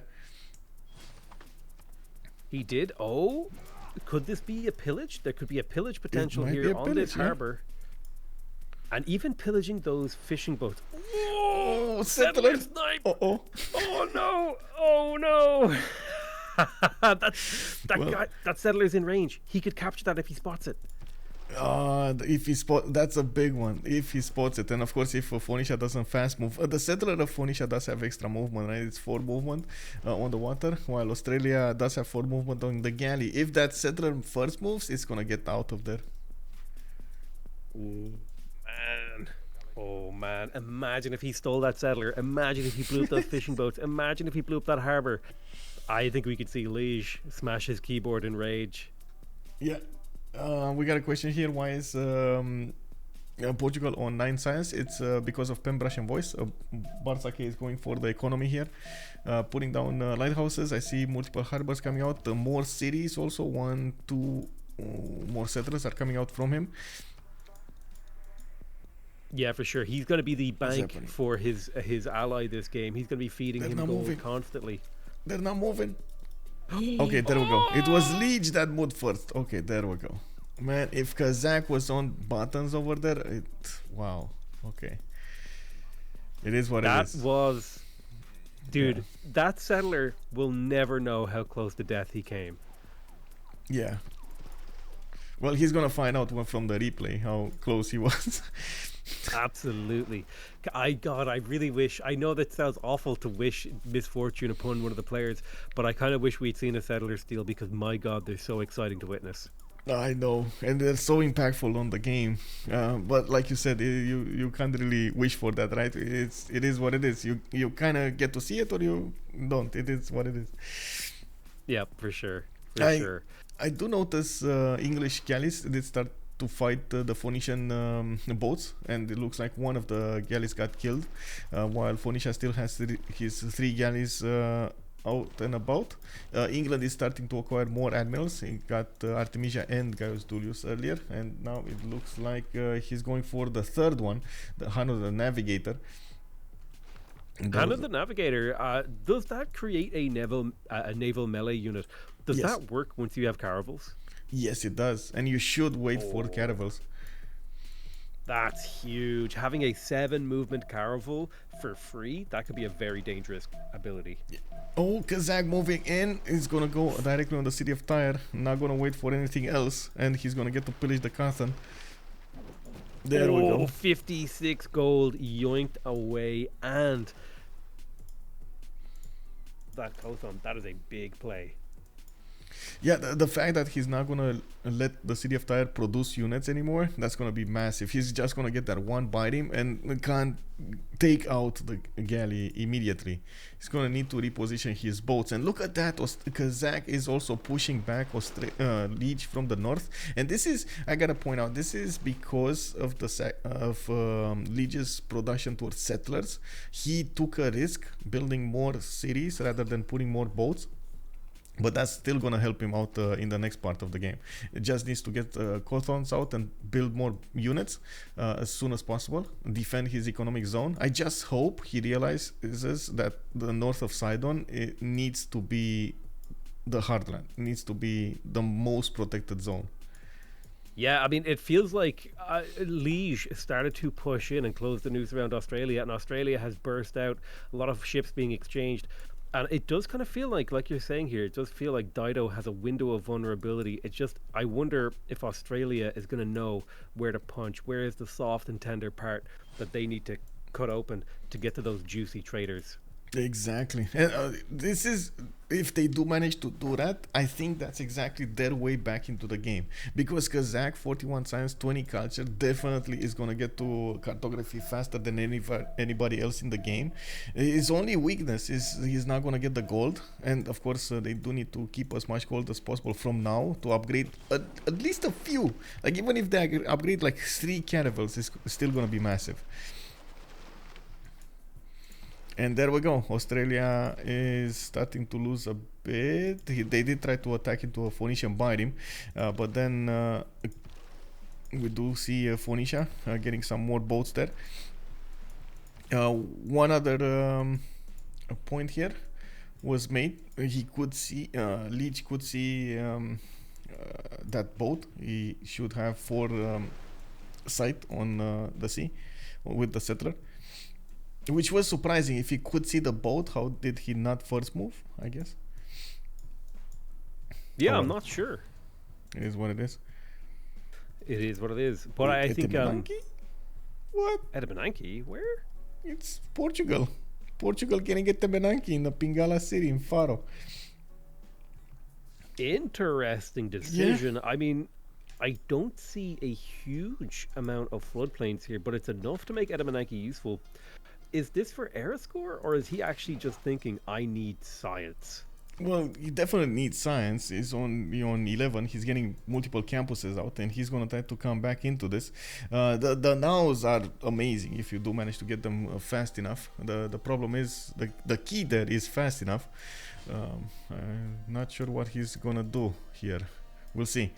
There is a strategy actually to defend against those caravels, and we've seen it multiple times how the players do try to use a lot of galleys or a lot of bodies in this scenario, and put the scouts in the water, or any kind of unit actually from land, because you do get extra support bonus on the boats, and because of that you just get higher and higher strength. You don't get one shot by the caravels anymore, and you manage to you can buy enough time to get your own caravels. Yeah, I've had that used against me. I really hate the fact that land units give +2 combat strength to sea units. Ooh, there is a trader that is potentially vulnerable. But yeah, I do think that Phoenicia is in a position, as long as he keeps producing biremes, he will be able to hold even if Australia gets caravel. Yeah, now he should be fine for a little while. The problem is he's on 19 science with 16 culture. It's gonna take an extremely long time to get to caravels from his side, and of course he's gonna get more customs out. He's gonna try to repair the ones that he lost, and of course in the meantime he's gonna need to get more boats out, an insane amount of boats out. We already have Australia with the necessary boats. He's trying to get his harbor shipping projects for those admirals. And I do think England over here is going to try to get him the gold. But saying that and then looking at England, it feels like it's not there. And, like it's not enough. 27 gold is just not enough. Yeah, the lack of those international trade routes seems to be hurting Team England and Team Australia. Like, I feel like we should see more gold from them, but I think it's the trade route issue. Yeah, it is definitely a trade route issue. Big announcement, by the way, CWC, the Civilization World Cup does start in November, first week of November, and we're gonna have all of these top teams coming up from each community showing up in a 16 team tournament. That's gonna rage on for quite a few months over there. Yeah, that's gonna be a ton of fun. I'm hoping to cast some games with you for that. That'll be great to keep up with. One thing I do want to point out is there are a couple of these galleys to the west of London. We might see a couple of harbours go down here. Oh, Portugal actually sneaking those in. Wow, while Sandro Games was focused on the east side, trying to get Hansa in the positioning on Phoenicia. It looks like he left open his west. Oh my god, Barsake. Amazing plays, the sneaky plays. Yeah, we could see a builder go down. We could actually see a lighthouse and a harbour go down, which is a double pillage. Ooh, that could be really painful to England's economy, especially because England's economy is incredibly precarious right now. Only now getting the Warlord's Throne and the lighthouses out. Bit of a scary moment. Very scary, especially since Kazakh is 4 turns away from getting cartography. Looking at the total yields here, he's 259 gold and Sandro Games is 166. I gotta point out, you can generate gold from chopping tiles, so we might see some chops over here come out for the crabs, I believe, to give you gold, if I'm not mistaken. Yeah, I mean, look, there's a reason that The Deadliest Catch is one of the most popular shows in the world. You catch those crabs and you sell them off, you make a lot of money. Yeah, exactly. And of course, he did manage to pillage, by the way, that trade route, you're calling it out. He did put 4 galleys in the front line. So he pillaged 1 trader. That's why he got an extra 100 gold there, 90 gold. Now we do have Portugal going in London. He's there. He's right in the face of London.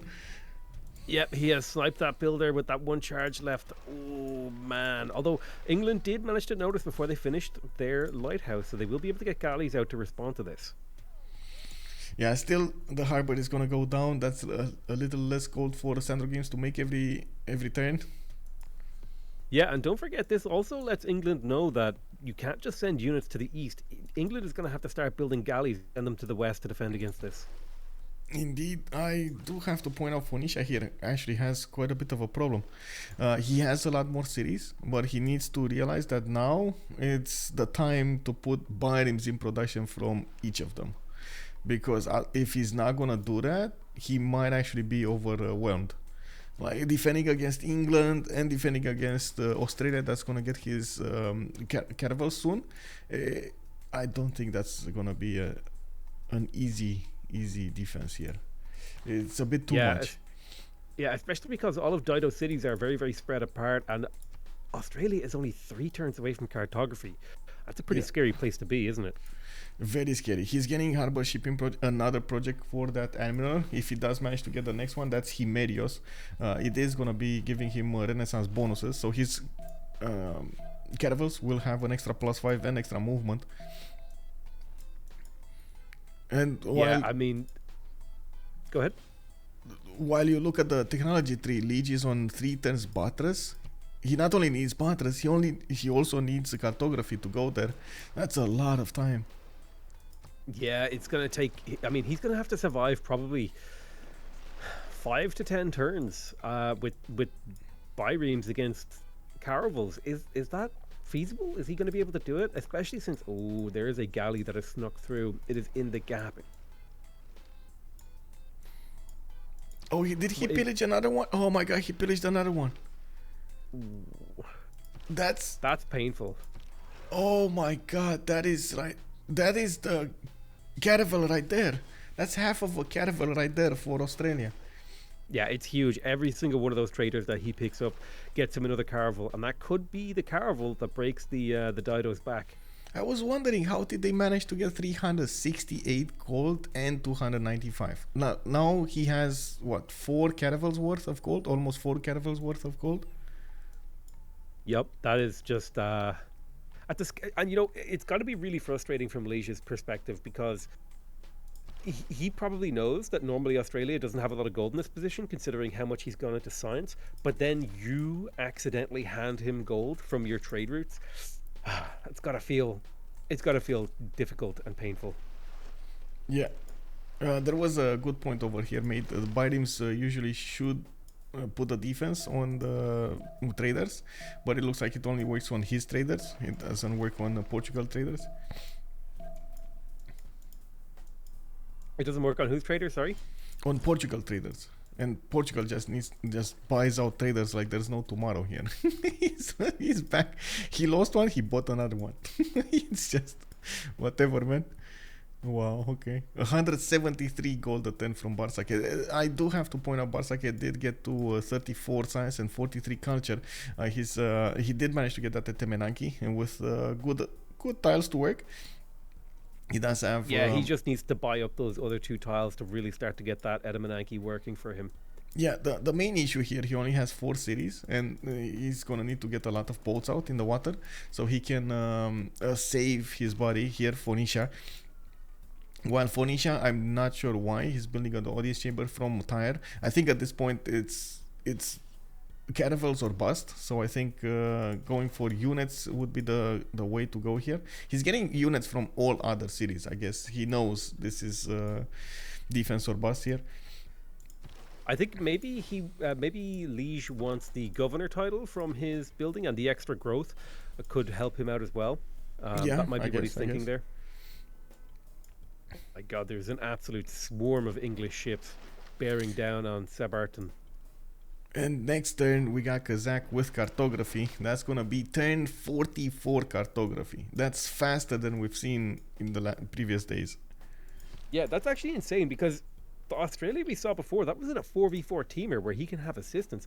This guy has just hit a 44 turn caravel timing. That's absurd. Yeah. Chat is calling out Liege will be fine. We're gonna have to see with Australia coming up right now with the cartography. He's gonna start upgrading his units. He does have promotions on those galleys as well. That's gonna mean he's gonna have the +7 emblem on his caravels also. That's gonna be quite important. Did he manage to get... Oh, he didn't get an admiral yet. Okay, so he needs at least one more project to get an admiral. That's coming up in 2 turns. What's coming up in 2 turns, sorry? An admiral. Brilliant. Yes. Plus, it's not one of the strongest admirals. I'm curious to see, do we expect to see people trying to buy admirals if it's a particularly good one? What are the admirals that we might see here that players are going to really go for? Well, the Armada one would be extremely good in this scenario. Rahen Dracola would be very nice, but that I think a lot of them did get picked up early. Three of them by England, by the way. He got Hanno, he got Gaius Dulius, he got Artemisia, and now we do see Medieval and Renaissance. So bonuses. We're gonna need to see who's gonna pick what next up. What does Hanno the Navigator do? Let me see. Oh, that's the one with the melee. That's the one with the melee. That's the one with the melee. I see. Yeah. They got the fleet, the promotion, and the melee. Gotcha. Yeah. Also, Sandro Games got cartography in 7. Leech has Butters in 1, and I see Barsake also going for his cartography. All of them need to gear up for war now. That's true. Now, I think the interesting thing here is the Portuguese now. Is that like a game-changing unit? Is it I don't know how it plays out. I would say so. It's gonna be having that free promotion coming off base, and that's an extra +7 on it. It can do so much damage against your opponents fast enough, and of course it does have also the Fettoria as an upgrade, a unique improvement of Portugal. Interesting. Yeah, the Feitoria could be huge to change things. One thing that I've maybe never seen a player do, but it could be worth considering. I'm pretty sure Navs have a build charge, so they could be used to harvest out crabs for extra gold, right? That's something you can do with them. Yeah, for sure. And look at the damage counters here. Australia attacking into a Byrim with a level 1 promotion is just not gonna do enough damage. If Phoenicia just gets more Byrims, he's gonna defend this. Even I with think that, so. Like if we, sorry. Oh yeah, I was just going to point out what you were showing, like a Caravel with a promotion attacking into a Byrim with a promotion. It only takes about half of its health. Once he has those guys stacked up on top of each other, protecting each other, I don't think he's. Yeah, Chad calling out. Pretty sure a Leech is gonna have more gold than pre-builds. Yeah, true. He's just gonna swim in gold. Yeah. Very, very true. Especially because now he's going to start bleeding pre-builds once these Caravels start hitting. Oh my god. Are you looking at this Caravel hitting the Byrim by Utica? Yeah, I'm watching it. And Leech is just trying to put new ones on the front line. And yeah, the Caravels do one-shot the Byrims there. They need to attack. He needs to put level 1s there, unfortunately, but it is what it is. That's why I was saying you definitely need to get as many of those units as possible and get some scouts in the water as well to get that extra support bonus. It matters so much, so much. I almost feel like Portugal needs to feed a ton of gold over to Dido so Liege can start buying those scouts. He's only putting them in the water. I think he needs more. Yeah. How do you feel about this right now? Do you think that this is just a precarious moment, or do you think this could be, depending on how it goes out, this could be the death of Liege? I think he should be able to survive, especially on Tyre, on Seburnt. Yes, maybe he will lose the north, but the big thing is Portugal over here. How fast is he going to manage to get those boats out? The moment he's turning galleys for most of his cities, his 2 turns Batras, and of course you do see Lieges or 5 turns on his cartography. It might not be enough time. Like honestly, at this point, it might not be enough time.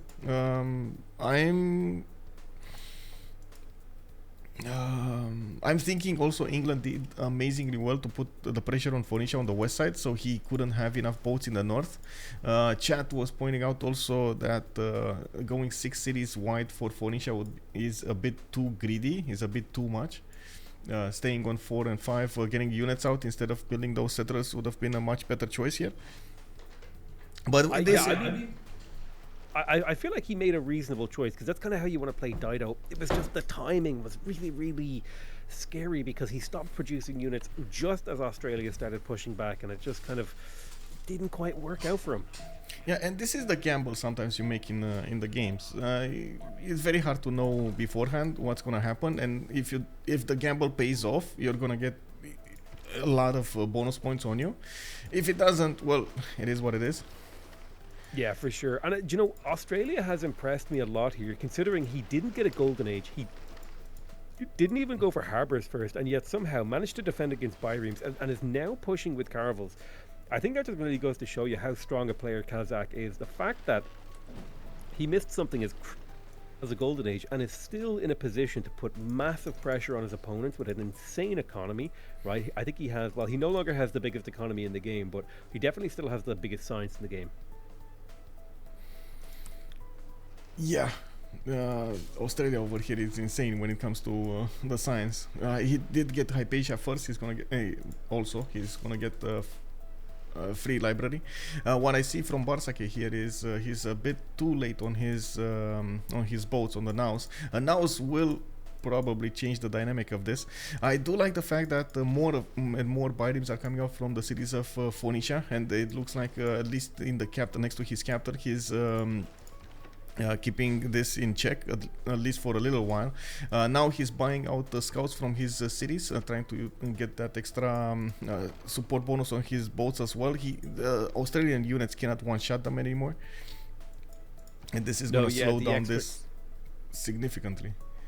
Yeah, for those of you guys don't know, basically if you have a scout adjacent to a boat, it gives it +2 combat strength because of how the flanking and support bonuses work, right? Don't think anywhere. Oh, England got Rahendra. Also, England showing up to the party would be quite important here, but I don't think they have enough gold to spread between them.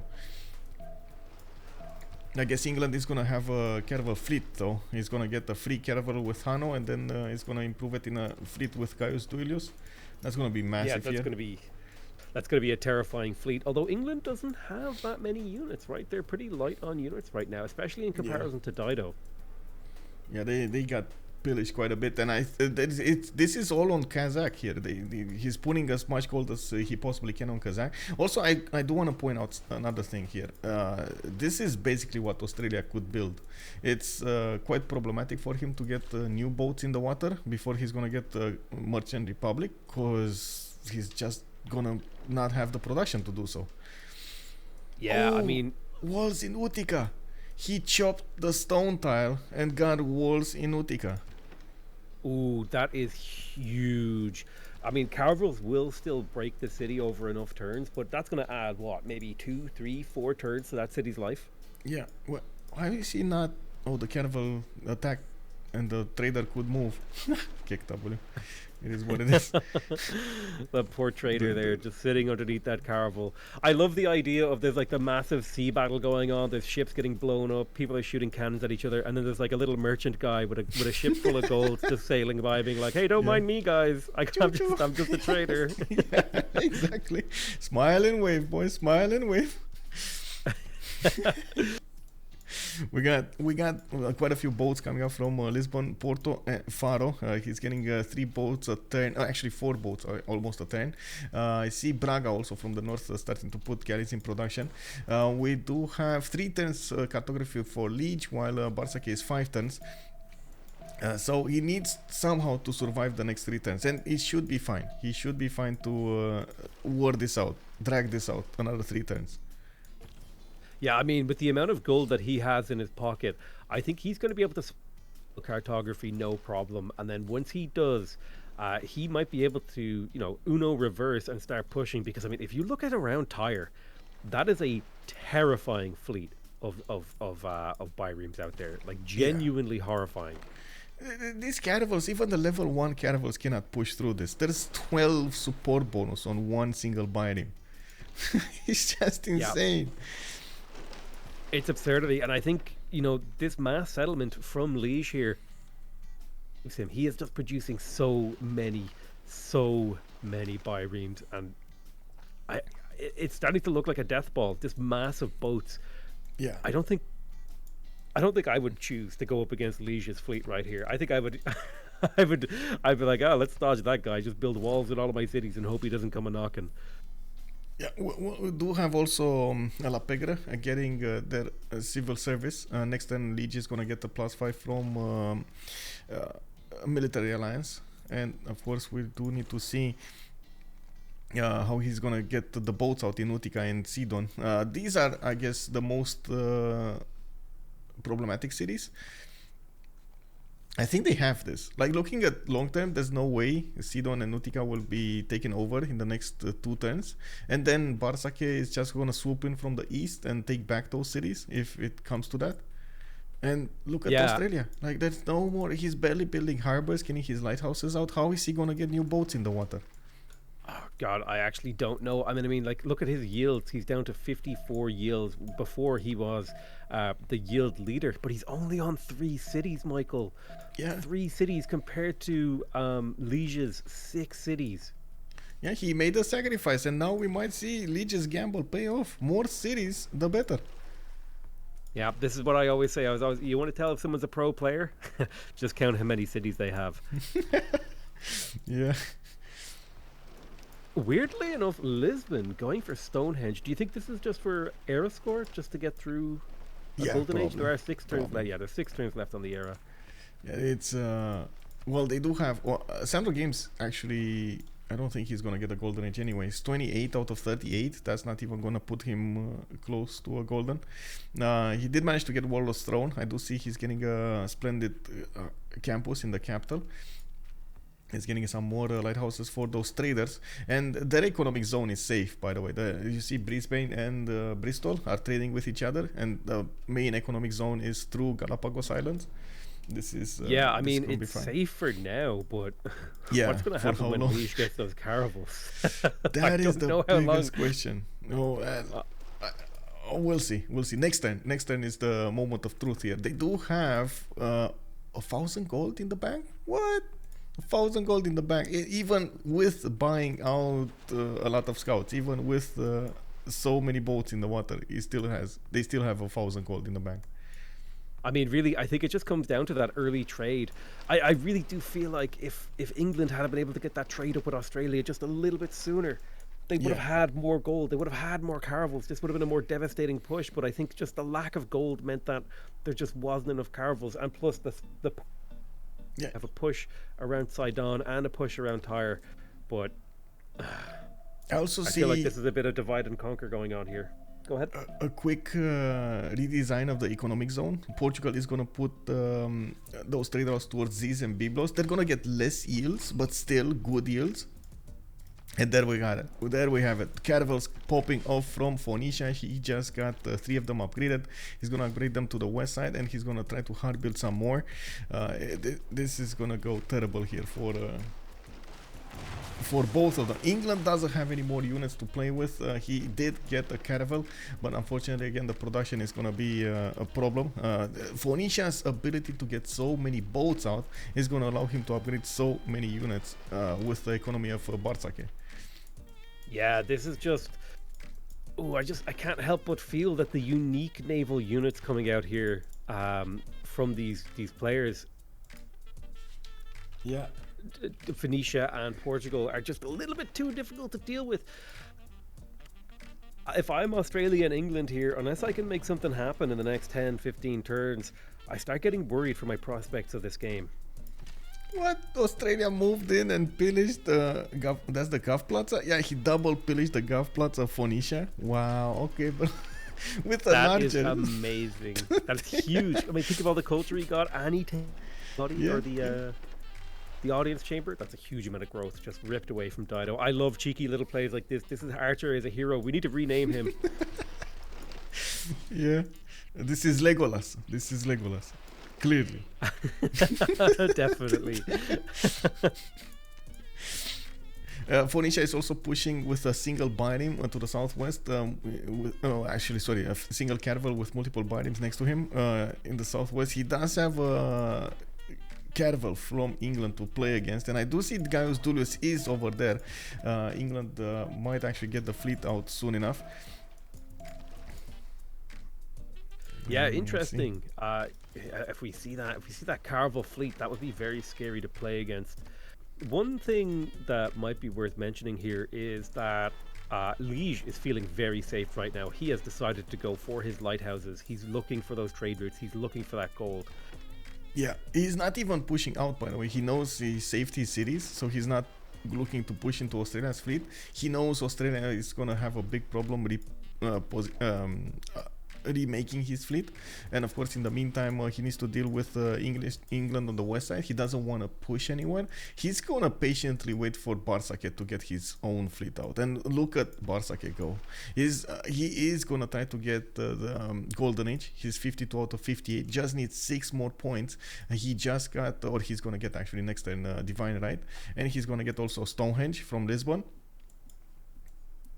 Very nice. He's looking like he's got that Golden Age in the bag, and this will be a medieval era Golden Age. What do you think he would pick?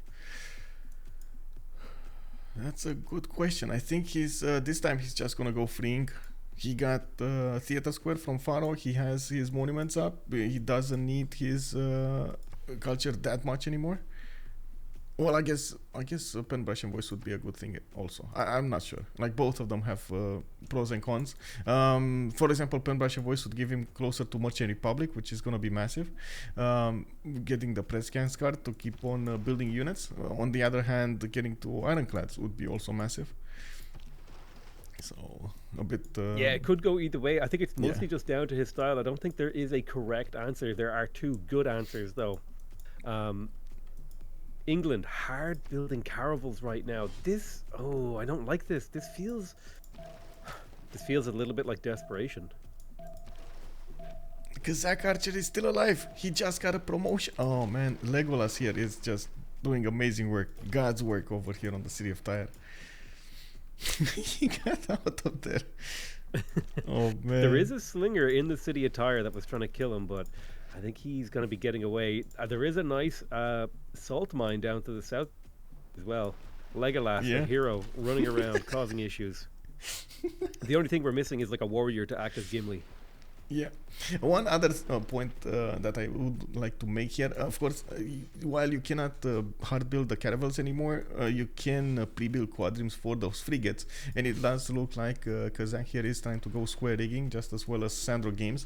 They will need a lot of Niter, while of course you do see 10 on Kazakh already. That means he's trying to go for that frigate advantage. The frigates, well, I guess they're not that strong anymore against caravels, but they still do give you quite a strong advantage. Wow. Yeah, especially the fact that they do damage but don't take damage when they attack. That can be a game changer on these naval battles. Exactly. And I do see Phoenicia here will need to replenish the fleet to the north. He's definitely going to need the support help of Barsake. I think at this point also Barsake is just looking to get mercenaries before he's going to upgrade his fleet, banking on the fact that it's going to take quite some time to chew through the defenses of the cities of Phoenicia. Yeah, these guys must be communicating, must be putting plans into motion. And this is always the funny part of being in a multiplayer game.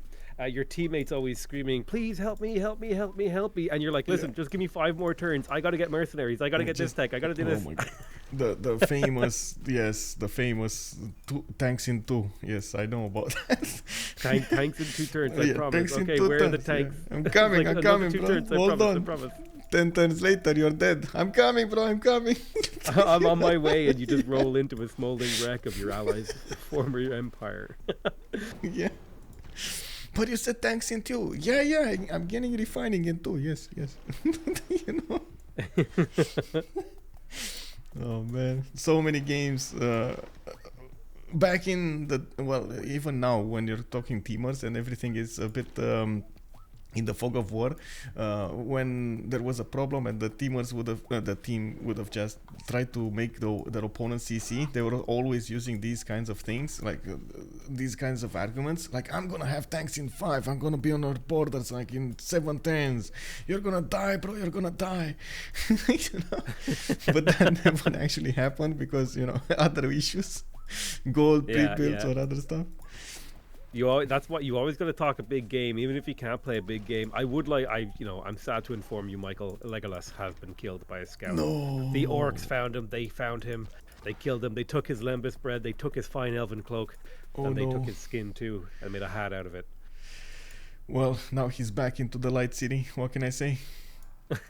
He's gone back to the be with the Valor. Yeah.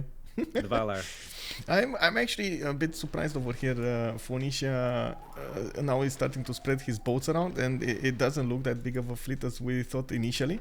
And of course, England putting some more pressure on his boats, killing out those Bahrain pre-builds. But he is sacrificing a significant amount of caravels here. Two of them might actually die next time. Yeah, I think because when I was looking at Dido's military strength before he had caravels, he had about 720 military strength, and he only has 778 right now. Yeah. A lot of those biremes around Siberton have been killed, in particular by that caravel fleet. Look how much damage it does. Oh my god, it's terrifying. Yeah, they just spent all the gold now on Phoenicia to upgrade his boats, and of course he does need to get the upper hand on England at the moment. That's the biggest thing here.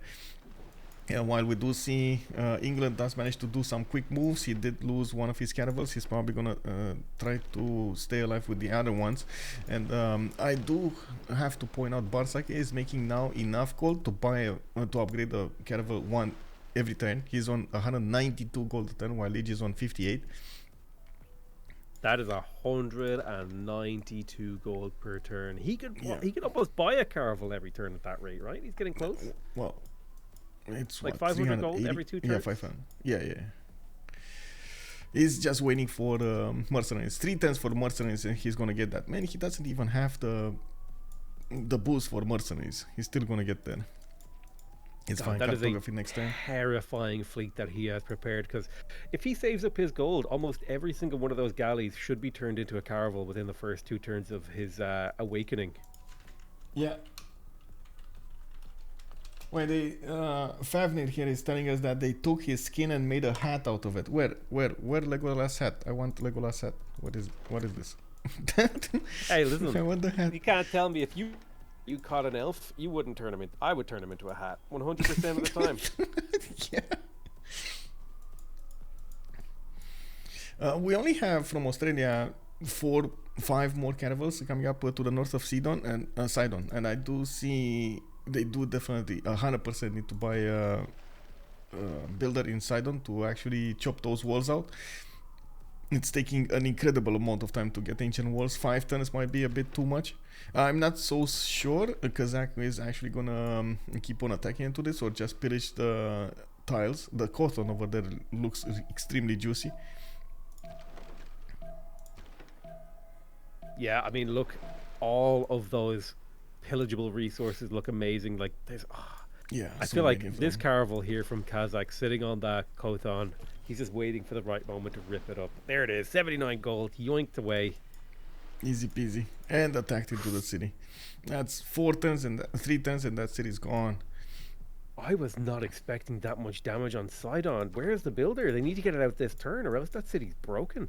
Yeah, and of course we're gonna need to see Portugal upgrade his boats. Oh, he's still gonna need to wait for those 3 turns for the mercenaries. I think they just went into the new age, right? So this is gonna be the chance of him choosing. Oh, there we go. He went pen, brush, and voice. He wants that extra turn going into mercenaries there. I'm a little bit scared going to be able to survive this without any problems, but the city of Sidon now under major threat. I think right now Leja's screaming at Portugal, dude, where are your caravels? Where are the nows? Give me gold. Yeah. I need those nows right now. Where are you? Help. Yeah, Portugal is actually putting a few galleys towards him, so he's gonna try to help out his buddy here, try to delay that takeover, while Liege has been busy attacking into English fleet on the west side or defending against him. He has started up his squadron production here. Yeah, they do need to get to military engineering, so they get those niter points done, and that's one thing they're missing. Only Kazakh actually has niter. The only problem here, of course, would be getting the gold for those upgrades, but it should be fine. They're making 100 plus gold per turn. Honestly, it should be fine here, especially with the pillages. They're making another 135 gold. Oh my god, that pillage from the trade route. Yeah, that's gotta feel not very good on the side of Phoenicia. I don't know how much gold they've managed to feed over there with those trade routes. And don't forget, every time you kill a trade route, you have to rebuild it. Oh, yeah. It's so painful to lose these trade routes. Honestly, I'm not gonna lie, when I'm playing single player and the AI pillages my trade route, my fingers hover over Alt F4 every single time. Okay, let's vote in the World Congress. You go A, first option into U. I go B, first option into U. Then we go digital democracy. You go A, I go B. And then I go B, U. You go A, U. So A, B. Yep. I vote A, you vote B. Gotcha. Yeah. You vote A into U, digital democracy, and U. And I vote B into those. Perfect. So we equal. So we have no votes. impact on the World Congress. Firaxis, please implement the new observer mode. Do it so Yes, we don't please. have to do this. My God. Yes, please. I feel like I'm doing accounting every time I have to go into the World Congress when I'm observing a game. I have to okay, you vote for this, I vote for this. It's like, I just want to watch the game. I want to play some Civ. I want to see the real memes. Now, how do you think the players might vote in this World Congress, and how important will those votes be? Well, monarchy will probably be a choice here. Even some of them might think to go partially public, but I think monarchy usually is the mainstay. At the moment, I don't actually see something that would be popping into my head to be important there. I didn't see anything important there. I do have to point out Phoenicia went Dark Age, and it does look like he's gonna get the +5 on his boats with the card, and he's getting pushed on the city of Tyre. Now Phoenicia needs to upgrade the last 2 caravels here, otherwise he's gonna lose the position on the capital city. Ooh, this is starting to look very, very scary for Dido. I thought he was perfectly safe, and now it looks like the hammer is coming down. Now, like you said, he does have Twilight Valor, giving his melee unit an extra 5 combat strength. But when he's dealing with these incredibly highly promoted Australian caravels, is that enough? That's a good question. I was actually looking at the damage counters here on that one single caravel in the city of Tyre. It barely goes down after it gets attacked by 3 caravels of his opponent. And of course the 3 caravels will get damaged so badly. it's quite a problem to go into that. Okay. We'll see. I think it's all about Barsake here. Those nows will be extremely important. By the way, the fleet coming towards Utica for the galleys will be the forward ones, the first upgraders. They're going to upgrade in his allies' land here.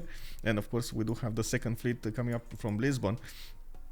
Most of his trade routes did reposition towards the south, but the damage has been done. I think half of the Australian fleet has been upgraded with the pillages, which is quite a problem. Oh yeah, I would be surprised if it was more. I wouldn't be surprised if it was more than half. The amount of gold value they've managed to get from doing those trade route pillages is genuinely insane. And that's one of the big dangers when you commit to a trade route early. You know where that trader is going to be and whether or not that's going to be a safe place in 20 turns when he's halfway across the world. Yeah, also big moves coming up from Sandro Games. He managed to outmaneuver Phoenicia's fleet and took it out. Now we do have him remaining alive with 5 caravels, and he still has his fleet about. Looks like Leech did say, okay, I'm gonna reposition my boats towards Byblos, the safe harbor, and I'm gonna upgrade a little more when I'm getting my mercenaries up. He's gonna get it next turn. They need to keep as much gold as possible for the Portuguese upgrades. Oh, they gave up on taking Sidon. Okay, interesting. And there we go. The one caravel next to Tyre did go down. Yeah, I think he's pulling back for the heel because he's expecting those walls to come up, and I think he also maybe spotted those galleys coming in from Portugal. He might be pulling back until he has frigates, and instead trying to pressure over on Tyre. I think the city of Siburton has been abandoned, but just trying to get a trader out of there before it falls. It might be.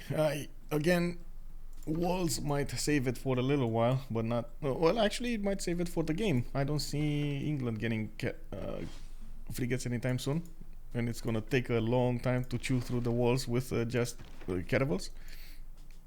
We'll see. I'm really curious to see the next moves.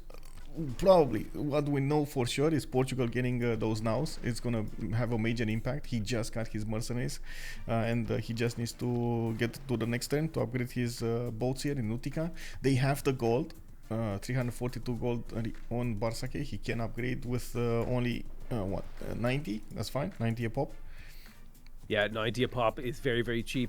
And I do think it's worth to mention that, like, if we think about this game, Australia got caravels on turn 44. It is now turn 58, and we are seeing the first nows come online. And no cities have been taken with the advantage of Australia. What he did manage to do was put so much pressure on Phoenicia. Yeah, Phoenicia's economy is in a really bad shape, particularly when it comes to his science and his culture. His production is in good shape and his gold is in good shape, but the pressure that he's put on Phoenicia here is starting to show some cracks in the fundamental economy. He's starting to fall behind a little bit in technology. Yeah, those boats that he could have built would have mattered so much here. I'm at the moment on the fence if the 6 city settle will pay off or not from Phoenicia. Yeah, it's hard to say. I mean, like, here's the thing. A lot of these players, they're making gambles. They're making decisions without the full board of information. It's very easy for us to sit here and say, Yeah, that's a mistake. Could have been better think, like this, and yeah. But sure. I think it was play, but it didn't work, right? You know how, like, if you roll a 100-sided die and you only lose on 100, if you hit 100, that doesn't mean it was a bad idea to roll the dice, right? Yeah. Hey, we got nows in the water, getting the promotions up, and now, of course, we will see how strong these guys are. They do have the combat admiral, and they do have the military alliance, the emblem, the first promotion. And looking at the damage points against the caravels, of course, Australia doesn't have admirals for all of his sides. He does have Himerios attacking Tyre, and the boats in Melbourne, for example, don't benefit from an admiral at the moment. He might need to do some projects to get a new one. He's around 7 turns to get one. 6 turns to get a new one. Yeah, 6 turns is a very, very long time in a game of Civ. Like, that is that's like a quarter of an era, so he's going to have to figure out how he's going to get an admiral. He is doing a project in Brisbane for the harbour shipping, so I think he realizes what you've mentioned. He needs another admiral. Yep, and there's the project. Yeah. He needs the gold. He needs the admiral. 100%. He needs the bonus points. Of course, the sheer number of Portuguese boats that are coming against him is going to be very important. Barsake immediately going towards Merchant Republic, so he can get his press gang's card, so he can hard build boats from now on. I do see also a lot of pillages coming up from Australia. Ooh, capital city of Tyre is getting attacked here. Walls go up, but in 5 turns. Suburnt is gonna die. That's no way he's gonna keep that city. It's a scary moment for Dido. I mean, this is all about Dido rat gaming. How long can you stay alive? How long can you cockroach until these nows get here? Yeah, I see a perfect timing coming up from Sandro Games on the west of his empire. We got a few nows going against his cities there, but look at the time. He repositioned a few caravels. He knew this might happen, and the city of London and Newcastle upon Tyne is going to get new ones next turn. That's just perfect timing. He built these for like 7-8 turns, and now they're popping from his cities. Yeah, and this just goes to show you how experienced these players are, how good they are at the game, how good they are at reading their opponents and being prepared for anything. He knows that Portugal is to his west, and he knows that there could be boats coming for him. And even if nothing comes for him, having his own caravels in position to go attack is also worth it. Yeah, we're gonna need to see what they're gonna focus. It does look like Barsak is just gonna have a few boats there to pressure England, not really take him out, while his main attack force will be in Utica. 100%. He needs to take out Australia here. Well, of course, we do have Kazakh with frigates. That's gonna be a game changer.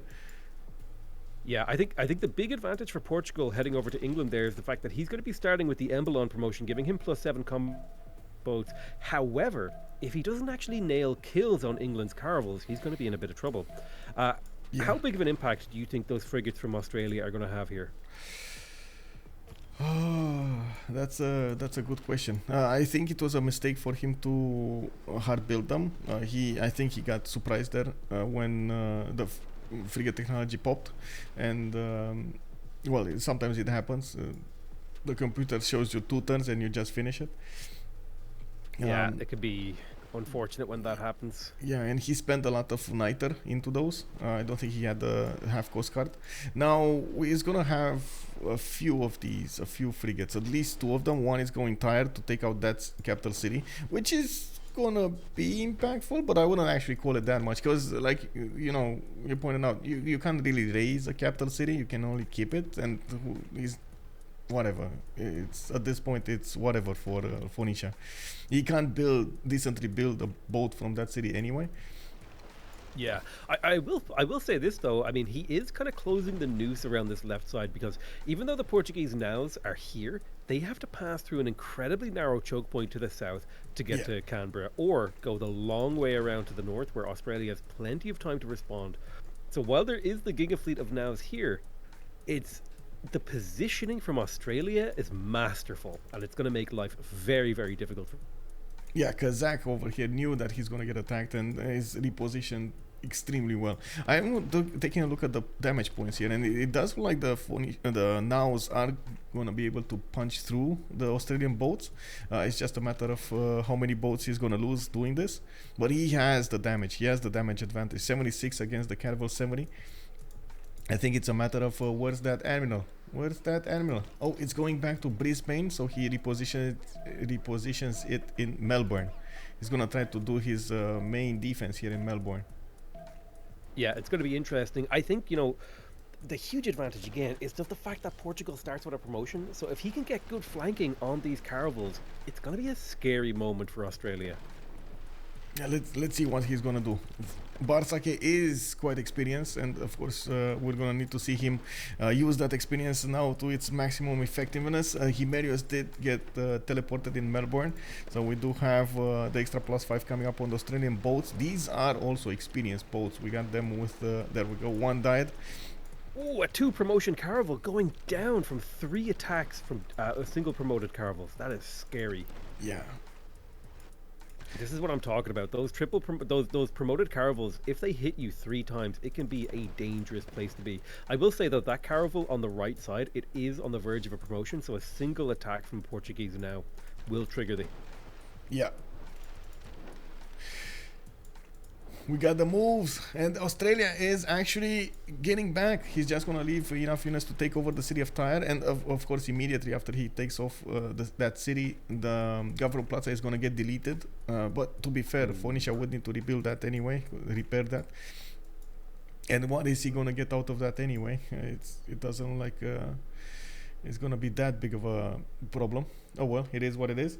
On the west side of England, we got 4 nows coming against these boats, and they don't have an advantage. Only one single point of strength against the English boats. While, of course, England does have a caravel fleet there, and this should be strong enough to withstand all of the Portuguese attacks. Yeah, that caravel fleet is going to be the game changer, especially since it's leveled up twice. It has that +10 combat strength when it's in a formation, as well as the +7 strength against naval units, and the +10 combat strength from a fleet. This is a genuinely terrifying unit. A 94 combat strength on the attack. Yeah, the biggest question is, why is Sandro Games not linking it to Santa Cruz? Oh my god, that's Santa Cruz. What? He's gonna get an armada out of that boat as well. Oh my god. Okay, a fleet and an armada. Ooh, okay. Okay, Nice. GG, dude. Jesus. Ooh. Huge push coming in from Portugal on Melbourne. They've broken many of the caravels. This is the power of the nows, especially when you have an insane number of them. And that's why they sacrifice so much time, so much gold here to get as many as possible here. We're going to need to see if this is, until the end, going to pay off. They're going to get a liberation on Tyre. That's 100 favor points right there. And of course, we do need to see how fast they can take out Australia's cities. And that city is going to get ancient walls, and it does have a frigate inside. It's still going to shoot really strong with really strong points against the Portuguese. And while, of course, Barsake would 100% need his own frigates to fight. Where is he going? So Leach is trying to get military engineering. I see commercial hub investments coming up from Portugal. Does he even need more gold? What is this? Is he trying to get... Oh, it's the great merchant. It's Zankian. Okay, he's going to get an extra trade route capacity there. I was thinking, like, does he even need more gold? They're making 280. And this also goes to show that gold is not everything in this game. Yeah, for sure. I mean, you could have all the gold in the world, but if you don't have the tech to back it up, what are you going to do? I do notice that Bartsake is building barracks in Faro. What could that be for? Is Terracotta. that maybe a terracotta Terracotta, army? Oh, he yeah. can get an extra promotion in all of his boats, right? Because it Yeah. applies to boats. That is Any- disgusting. Imagine having +7 and then an extra +10 against ranged units. Very nice, very nice. Yeah, these nows are going to be like titans walking around with clinker-built reinforced armor. There's going to be nothing that these frigates from Australia will be able to do against him once he finishes that terracotta armor. Or terracotta army. And a free heal from the promotion, indeed. Oh, Jesus, there's so much advantages. I do notice that No, he's England's getting push- pushed back. Yeah, he's getting pushed back. Sandro Games, man. He's not giving up on this. Oh man, he's everywhere. He's literally everywhere. He is. It's He has been unbelievable. saving. How much he could impact this game with little stats and the boats, the free boats that he got from his Royal Navy docket. Yeah, the one thing I'm a little bit worried for Sandro is he's basically... Oh, he's just purchased a frigate. He's basically only building military units. Me worried about his economy. I will say this also, Subburton, the push he was doing on Dido, Yeah. he's pulled basically all of his ships off that front line. Yeah, this is exactly what Barsaki wanted, right? He showed him a few boats, and then immediately Sandro Games reacted to this. Yeah, and you know, he kind of had to, because I don't think he could have dealt with these 4 nows inside his territory unless he pulled that caravel fleet and a couple of extra caravels over here. Yeah, for sure. I didn't have enough. And there we go. Faro building Terracotta Army in 7. I see another builder coming up from Guimares. And intelligence agency finishing in Lisbon. He's going to get a spy on his opponents. An extra +3 would be amazing here. But still, they're fighting in the dirt here. It's still anybody's game. England has the power to affect the game late game. He is gonna have 2, 4, 6 cities at the moment. That's more than Phoenicia has, and it looks like at the moment he's keeping up those bonuses intact, while Portugal is gonna have a serious issue pushing through the Australian cities. Yeah, for sure. I mean, I wouldn't necessarily call England to be on 6 cities. I mean, if you take a look at Hunza, that's more like a tenth of a city. He's on 5.1 cities. But I wonder here, how do you think Australia is feeling right now, seeing this massive fleet of... I think What's going through his head? I think he's feeling a bit safe because there's no frigates coming up from Portugal. That's the biggest thing here. No frigates means his walls are going to be intact. If you take a look at the damage counters, that's just not going to happen. The Naus pushing into Melbourne, that's not going to happen. There's a one-tile choke to the north that he can easily defend Canberra from, and he just keeps putting quadrims in the water. The biggest thing is, I'm pretty sure Portugal is going to get through the one-tile choke north of Tyre. That's just not defendable enough. No, there's just not enough boats. Maybe if there was 2 more boats and a couple of extra scouts to defend that choke, he could hold it. But at the rate that they're punching through, I don't think it's going to happen. And then don't forget, like, this Tyre front, when it collapses, I mean, Phoenicia does have a few caravels knocking around here, ready to come back out and make some difference in the world. Exactly, this is the counter push coming up from Phoenicia. They spend that gold on the Naus. Now Phoenicia needs to get his own fleet out. A bit late on the quadrims though. Again, frigates are going to be the game changer in the next turns. We got Barsaki 8 turns square rigging. Liege is going to try to get his military engineering also. While I mean, watching this match, it does feel like 2 boxers just slugging it out deep into the rounds. I'm wondering who will get knocked out first, because it looks like neither side is even close to surrendering here. There have been moments where I personally would have thought the game was coming to a close, but these players are just so good that they can't be broken easily. Yeah, and I do see in Lisbon he has 2 niter tiles already making niter. By the way, this is going to be a lot of niter generated for both of them. Liege does have his niter north of Tyre, but that city got taken out, right? So yeah, I mean, it's a rough life it's a rough life when your capital gets captured, but it's going to flip back in 4 turns, whether he takes it back with his boats or he gets it back through loyalty pressure. Yeah. Oh, Leach can get back his city of Suburnt and keep on pressuring England from this side. Oh man, he's getting back. He's getting back into this. Yeah, this is just textbook teamwork, right? Portugal managed to pull a massive amount of the English fleets over towards him. He got the aggro right. He's tanking for his teammate, and then his teammate comes out, tries to perfect MMO dungeon gameplay going on here. Yep. This is unbelievable. We do need to see also what Portugal is going to do with his Fetorias. I see that he's placing them in the cities of Utica and Sidon. You do see 240 gold coming out from Barca. They can just buy out quadrims if they want every turn for those pre-builds of the frigates. And he did just use that great merchant there to get himself extra trade route with Zhang Chan, I think it was. Zhang Qian, yeah. I'm actually quite surprised we don't see more scout spies, so he could get extra support bonus on his nows. That would still be important for him, but yeah, there's a lot more moves to be done, and you see they don't have that much time throughout the turns. It's quite problematic. It's an incredibly stressful, high-pressure environment. I mean, what minutes per turn to make a decision over like 40 different units and 5 different cities. These players are under tremendous pressure. Yeah, and oh my god, Sandro Games is pushing through Guimares. That city might fall. He just needs to get the walls up, and even if he gets walls up, we got Sandro Games with a frigate getting close. Yeah, that frigate is terrifying. I mean, walls do make your cities incredibly safe on the naval sphere until those frigates show up. Those frigates doing full damage to caravels are blasting through these naws. Yeah, this is quite a problem here.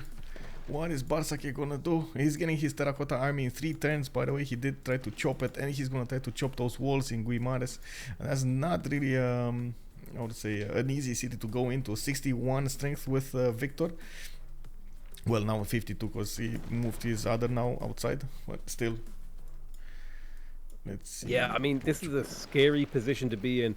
One thing I think is worth mentioning is, like, if you look at everybody's territory, the people who have been fighting, who have been scrapping all game, their lands are so unimproved. Like, they have no mines, they have no lumber mills, they have nothing, because they've just been chopping everything, brawling the entire game. Like, look at Portugal's lands in Guimares. He has like nothing improved just because he's been so like desperate to get stuff out of that city. And but the same at for least England. The other cities though, they have mines and everything. But then you take a look at England. England is just wow. It's flat all over. Look at that. Nothing remains here. Yeah, he's just like this is just goes to show you like how important the tempo on those chops is. You don't have time to get builders and build mines. You got to get those boats out, man. Yeah, it's too many production points. So Burton is going to fall next turn. Dido recapturing one of the critical cities in their empire. Yeah, he's going to get the position on the city of Tyre. That's going to allow him to breach the defenses also of that one-tile choke. Coming up with a fleet from the south is going to manage to do a pincer movement on the Australian choke. Yeah, I can't help but feel like the noose is closing again around Australia. He was in a really dominant position, but it's looking scarier and scarier every turn that goes by. Although there's not as many nows in the water. They've kind of spread out and they're kind of getting picked apart. The biggest thing is the production is still with Portugal. In the Eagle stamp, we do have him with 112 production, while Kazakh is on 69. That advantage will just get bigger. The biggest other thing is, of course, how is he going to use this production to get an advantage over his opponent? He has the gold, he has the stats, he has the gold, he has the production. So I think at the moment he's actually quite well positioned for the next part of the game, and of course we're going to need to see if that's actually going to give him the win, because how many times did we have a back and forth here? This is the fourth time that we see a change of position here. Yeah, I mean, this is just easily one of the most unpredictable games I've ever seen. Most of these naval games, it tends to be someone throws a punch and then someone gets knocked out, but these guys have been throwing punches back and forth for what feels like 40 turns now.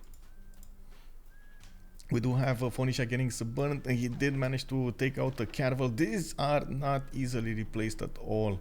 He's barely building up frigates. He upgraded all of the pre-builds that he had, and at the moment he's just trying as much as possible to keep the defenses up through the choke points. It looks like Kazakh over here is going to get printing also next turn, giving him an extra +3 over his opponent. But I think Portugal already had that, and the big question is, where is Portugal going to put his spy in? He did get intelligence agency. Where is he going to get that spy in? I don't know. I mean, it depends on who his primary target is. I think he might have 2 spies. Did he hard build one? He might have been. Yeah. He was hard building one. I saw his capital building one for sure, and he built the intelligence agency, so I think he's got 2 of them on the map. Okay, so let's see. I don't see any in Australia's land at the moment. There is I see one in London. Yeah, London. Okay. So he's gonna try to survive here. Oh, Guimares will get walls in 2 turns. The frigate is there. He's gonna start shooting soon. I mean, walls in 2 turns. Is that fast enough? Look at that caravel fleet. It does half the city's health and damage. I think it dies next turn. I think that city's dead next turn. It might be. It might be. This is the crack in the armor that Portugal didn't want to have. This is the crumbling. Is it potential? Like, I swear to God, Portugal looked like they were going to win the game, and now it looks like England's going to give Portugal a black eye. What's happening in this game? They're not giving up. This is why they're in the finals. You know, this is exactly why they're in the finals. Oh, for sure, absolutely.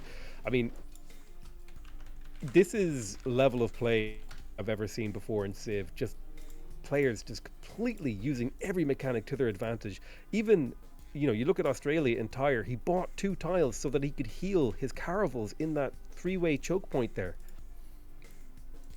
It's unbelievable. Also, I do want to point out another massive advantage here for Portugal, managing to keep the city of Melbourne blockaded, does take away a third of the production capabilities of Australia. Even if he is trying to put out caravels or build them, he's not going to put them in the water. Wait, is he for sure. stacking those boats there? No, okay, never mind. Yeah, there was a there was a frigate, right? I think it just... There was a frigate in there. I wonder what happened to it. Did he maybe try to escape with it or something? I wonder. I don't know, but now Portugal has all of those upgrades. He's gonna take a turn here to upgrade all of his boats.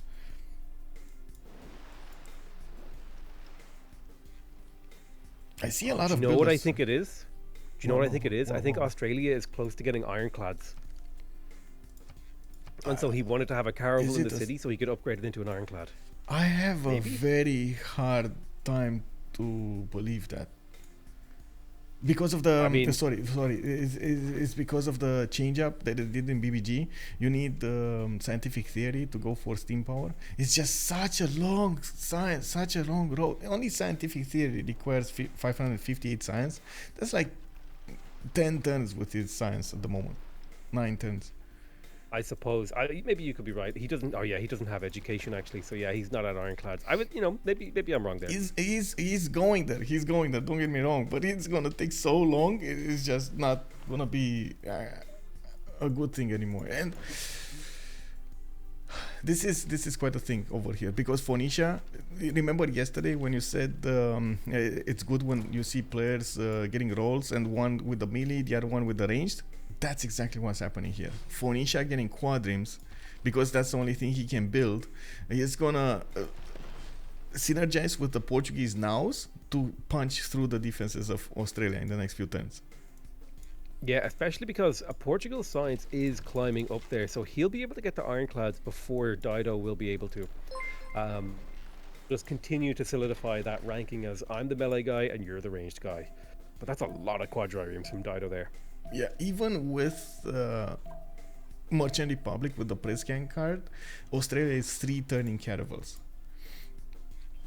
That's a long time to build caravels. Zhao the third over here, I'm not sure if he did manage to get his, but I think he did press gangs. Let me see. Oh, he does. He does. Okay. One thing worth mentioning, England just finished exploration, which means she can now start building the Sea Dog, her unique privateer unit, which can capture enemy ships when they kill them. Oh, that's gonna be so funny if we see that happening. And of course, This I feel is like another one of these swingbacks where like it keeps swinging back and forth, and now there's another unique unit coming onto the field of battle. yeah, exactly when he was getting pushed and we thought he's gonna go down, he's getting an advantage back on his opponents, and oh my god, he's gonna live for a few more turns. Okay, well, I do. Have I would to like to. I would Yes. like to draw your attention to the smoldering crater on the east side of Portugal's homeland. Oh yeah, I saw. There's a big circle over there of remaining walls that never got built, never got Rest finished. in peace, Guillermos, or whatever that city was called. Yeah. But now England is just not gonna have any of that. He's gonna go back to his cities. He doesn't care about any more cities. He knows it's gonna be a hard time pushing through this. And of course, Portugal did build a significant fleet next to Lisbon, to the south. Yep. Well, I mean, here's the thing. He doesn't have to do any more damage, right? He killed a city. Yeah. Portugal has to defend, and now he can just take his time, take a step back, sit on his laurels, and decide upon his next move in his own time. Yeah, the biggest thing here, the biggest change up is if they do manage to take out Australia. Australia is the weakness, I would say, even though he has the most science and the most culture. When those frigates come out, that is gonna be, well, ticking time bomb until his cities die. So definitely we need to see if he's gonna manage to defend this. I see in the north that level 2 now can seriously outmaneuver that frigate. 63 versus 80, that's just not gonna be good enough damage. Oof, yeah. I mean, that's just not enough damage against him now. I mean, the Caravel fights toe to toe with it. But I don't know if you saw this, but Portugal just finished an industrial zone in Faro, and I think that might be a Venetian arsenal coming up. Oh, that's I gonna don't know be if you saw interesting, that. I but don't know it's if you said it. I did not see that, but I'm a little bit skeptical because that's like Yeah. a 500 production. That's like a 500 production wonder that gives you 75% more boat production. That's a big investment, and like that's Yeah. one of your major productions. that's building like something 10 that is boats not right giving- there. That's Yeah. like a lot of investment. I don't know, man. He's going for the pyramids. Is this an era score play? How long is left in the era? Oh yeah, this is an era score play for sure. He wants that golden age. He's finishing Stonehenge. He has pyramids on the way. Yep, he's going for a golden age. The big thing is there's a counter push going on the Phoenician fleet, and that was, I guess, all that Leech could scrounge to get back the city of Burnt. Now he doesn't have frigates to work with his caravels, and he only has like 3-4 more caravels to work with. If he doesn't retreat next turn, he's gonna be caught out of position and will probably lose his fleet here. Yeah, there we go. Yeah, it looks And we like he's got a- stepping back. He's stepping back. He did manage to recapture that city, which is a win for him, but I feel like he needs to be very, very careful. He's living on a knife edge right now. He does not have the production nor the army to really push as looks like he wants to. Yeah, incredible.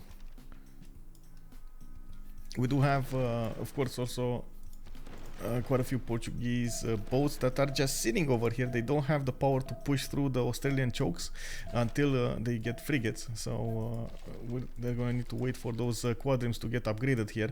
I do see Barsake also a bit undecided. Where is he going to try to put his attack? Is he going to be east? Is he going to be west? I think he just wants to get his choke point defended to the south and maybe reposition it to the west. Yeah, there we go. We got a few quadrims going towards Utica. He would need at least 5 to 7 frigates to push through properly the cities of Australia, and of course defend against anything that's coming out of them. Yeah, I mean, there's the sheer amount of mass that he's going to need to really make a huge difference here, because his frigates are right, and that's partially down to the fact that just how much fighting he's had to do this game. Yeah. Do we actually see? Oh, we do see 3 Sea Dogs coming out from England. How big of an impact do you think these Sea Dogs could have on the game? Well, they are kind of like frigates with a little less damage, but with the ability to take over units. So we'll see. I do like this strategy because it doesn't require niter, and they were kind of hard on the niter. They didn't have a lot of production to work with. That's a really, really good point. Being able to produce essentially frigates for no niter cost is a big advantage. Yeah, I'm extremely surprised of how long it took them to get frigates out. Extremely surprised, I gotta say. I was expecting them to get them a lot faster here. But I guess it is what it is. We're gonna see them pop. Liege is gonna get square digging next turn. Exploration in 7, so he's still not having that press scan card. And when he's gonna get his frigates, he can ideally push back the line here, or at least defend himself on the city of Byblos. Doesn't have enough production to hard build that many caravels, and he will help out to take over the cities of Australia. It's a hard game. It's a very hard game for both teams here. I mean, but here's the thing: a hard game for the players means a great game for us to watch and commentate, right?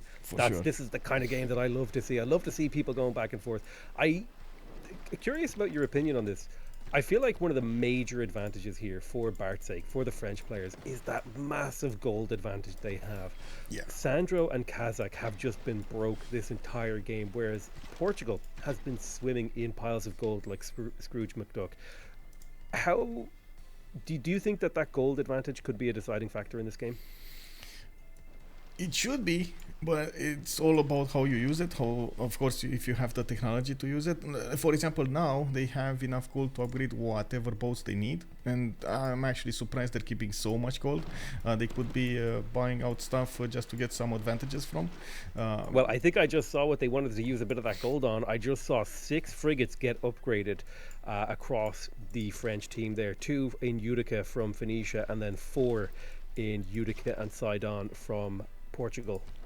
Yeah, and of course Melbourne is going to be on the receiving end, but then you do see Phoenicia did upgrade in Byblos, quite a few boats, and it doesn't look like they have a lot of strength on them. Oh well, where's the admiral? There was an admiral here. Where's the admiral? That is Ferdinand Magellan. He is a Renaissance and industrial era. I see it.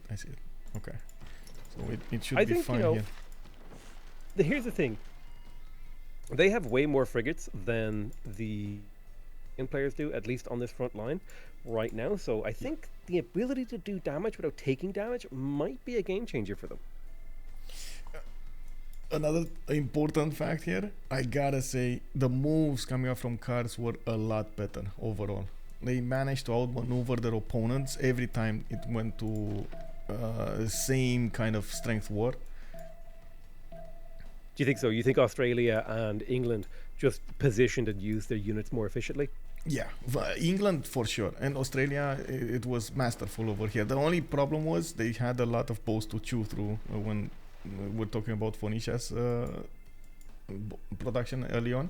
But he did, with just a few units, amazingly well on England, of course. I mean, 5-6. He only had 5-6 caravels, and that was it.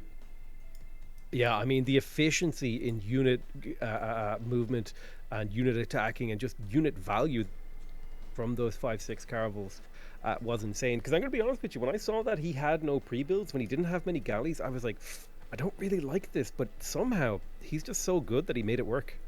Yeah. It's unbelievable.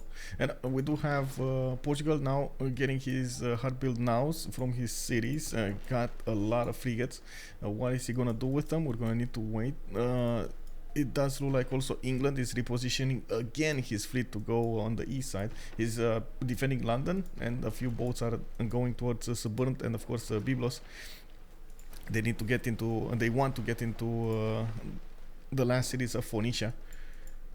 Of course, the attack on Melbourne has started, and we might see that city go fall. That is gonna take away 30 science. That's half the science of Kazakh, almost half the science of Kazakh, with 22 production and 8 culture. Yeah, I mean, I can't help but feel like the city of Melbourne kind of feels like do you know what this makes me think of, Michael? It makes me think of a base race in StarCraft. Rather than attacking each other directly, they're both trying to take out the economic centers. Team Cars in the south going for Byblos, and then Team FR going for Melbourne in the north, not directly engaging with each other but doing a base race. Yeah, Looks like we got a comment here in the chat. Legion and Barsaki are better at simming, while Sandro and Kazak are better at war. So they're both trying to use their strengths over here against their opponents. Let's see the siege of Melbourne. Oh, look at that city fall. It doesn't matter though. Like the English fleet is like a hydra. You cut down one caravel and two more caravels zoom up to take its place. Very careful and tentative moves coming out here from Australia. Just gently poking a little bit with those frigates, getting the promotion points. It's man, it's very hard for both of them now. Every move counts, and of course number of frigates will count quite a bit in the next turns. We got new caravels finally start coming out of Sidon and Utica. That took a long time to hard build them. Leech just barely getting exploration next turn. He's gonna get the press gang scarred, and of course had a serious issue replenishing the boats that he lost. Now, yeah, but I mean, look, with the fall of Melbourne and the fact that Team FR has a rather large military advantage, every single extra caravel that they can squeak out is going to have a big impact. Yeah, for sure.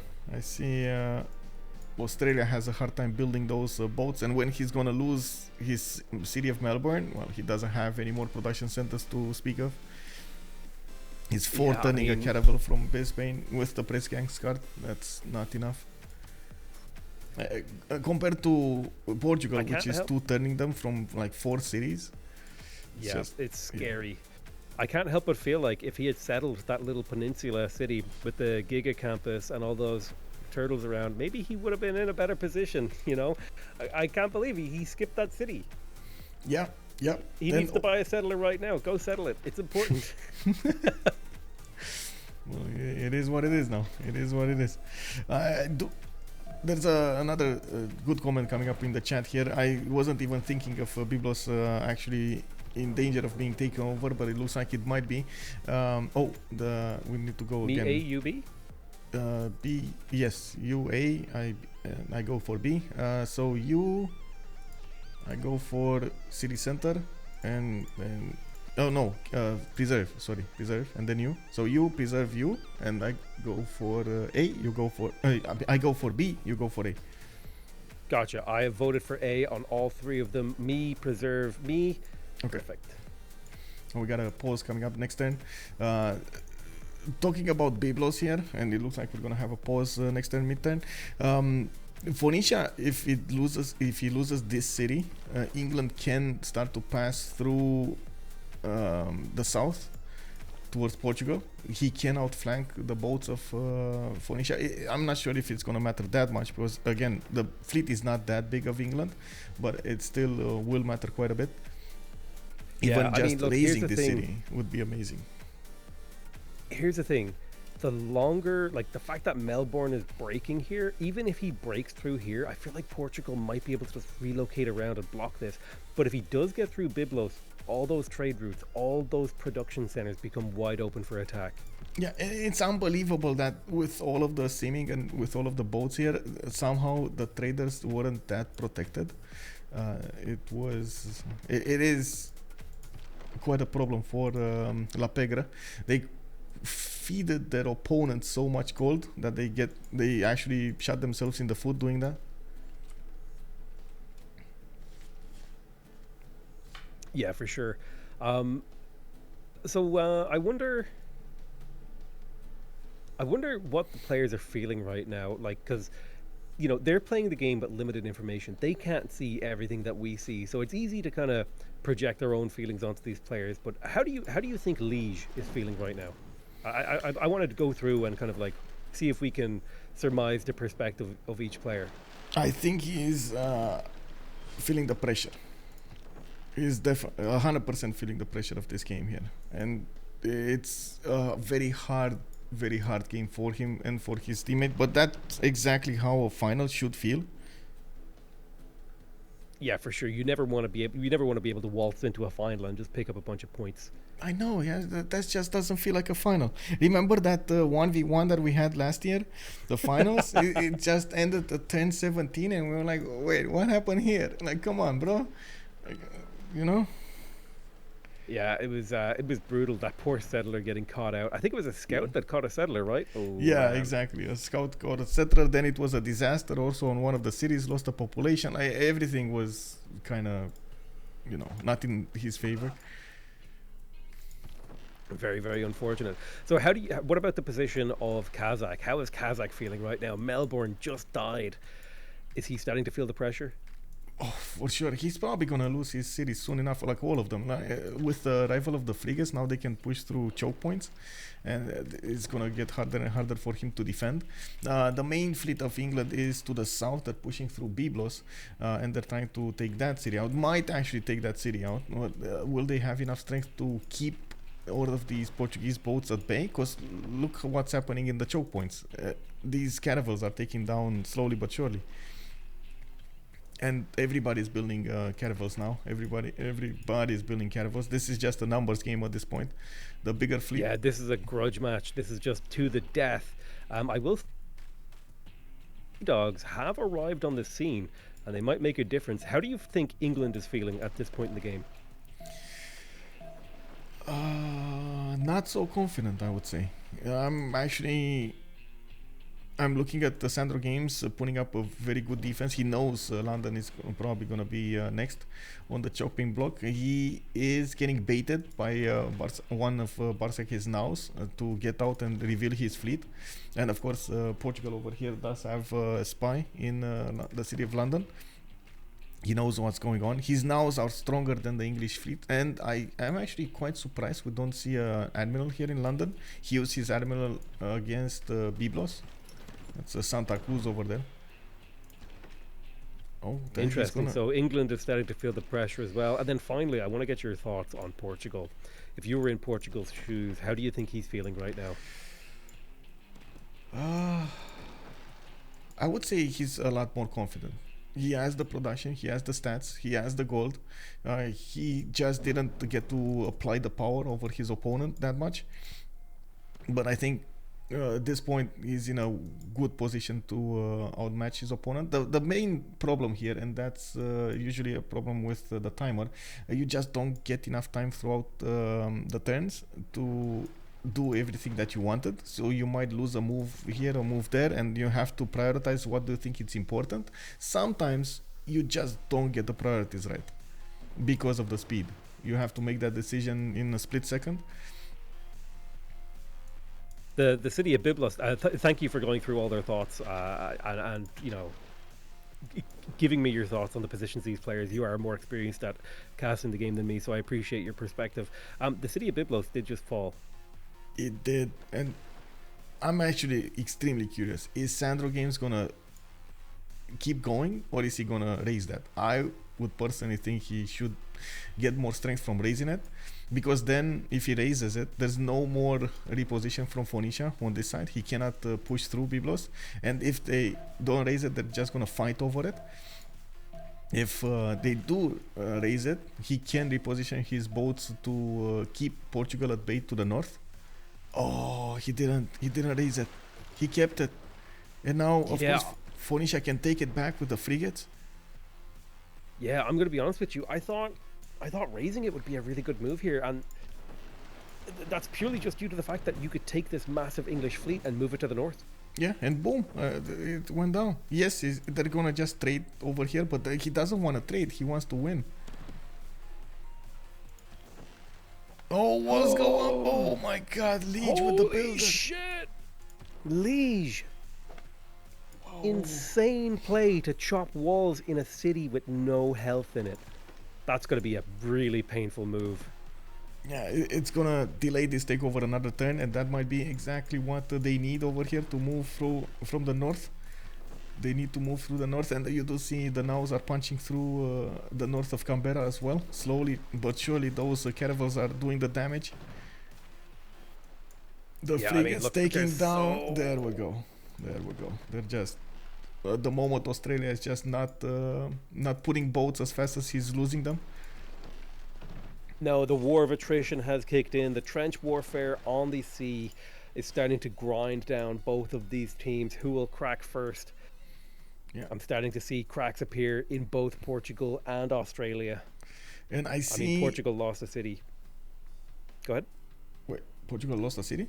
What? Yeah. Remember they lost a city on the east side, so you can see like both teams are getting grinded down with attrition. Yeah. I thought it lost one now, and I was like, wait, what? what no, did that happen? sorry, I misspoke. Sorry. What did you see? I was looking at England's defense on the London, and they did lose quite a few boats here. The Naus just strolled in and killed a lot of boats, and now we got new frigates coming up. These frigates are much stronger than the Sea Dogs when they're fighting against each other. They will two-shot the Sea Dogs really quickly. And of course, we do need to see if the Naus are going to get captured here. But I think Barzake is going to be more... There we go. He's more wanting to attack into his opponent and take him out rather than lose the boats. Like, die against his opponent. Yeah, for sure. But I mean, even capturing just one or two of those Naus can be a big game changer. Look at him, in particular, positioning his ships to grab those kills. Yeah, and we have quite a few boats, 2, 4, 5 more Naus appearing over there. It's just not enough time for England to replenish those boats that he's losing now. Of course, the boats of Portugal will already have the experience points on them, and I don't think we have spies coming up from England, but I do want to double check. No, there's no spy from England on Portugal. So there's a mismatch in the diplo damage then. These are 74 strength Naus against the... Well, wait a second. Wait. Yeah, don't forget about that Caravel fleet there within a formation doing insane amounts of damage. This is the pillar that is keeping the city together. Also, Byblos got raised. Byblos got raised? Yeah, there we go. I think he realized too late his mistake. You know? He realized that city is just going to keep him hanging there. That's a problem. Oh, what's with the Golden Age? Is it important? Let's see. Reform the coinage on Portugal. Oh my god. 253 gold. Liege is Normal Age, Kazakh Dark Age, and Victoria Normal Age. The Victoria on the Normal Age actually not getting the +5 on him. Oh, we got a breach in the north. Canberra lost all of his boats there. One single caravel remaining. And look at the frigates stroll in. Capital city of Canberra. Scary moment for Australia. I mean, I feel like if Byblos had been raised last turn, maybe some of these caravels in the choke point could have been redirected to defend Canberra. But that one turn would be making a decision about whether or not Canberra will stand. He's trying to get the walls up. Walls are really not going to defend him against frigates. They're just going to delay 1 or 2 turns. But maybe that's exactly what he's looking for. The delay. We'll see.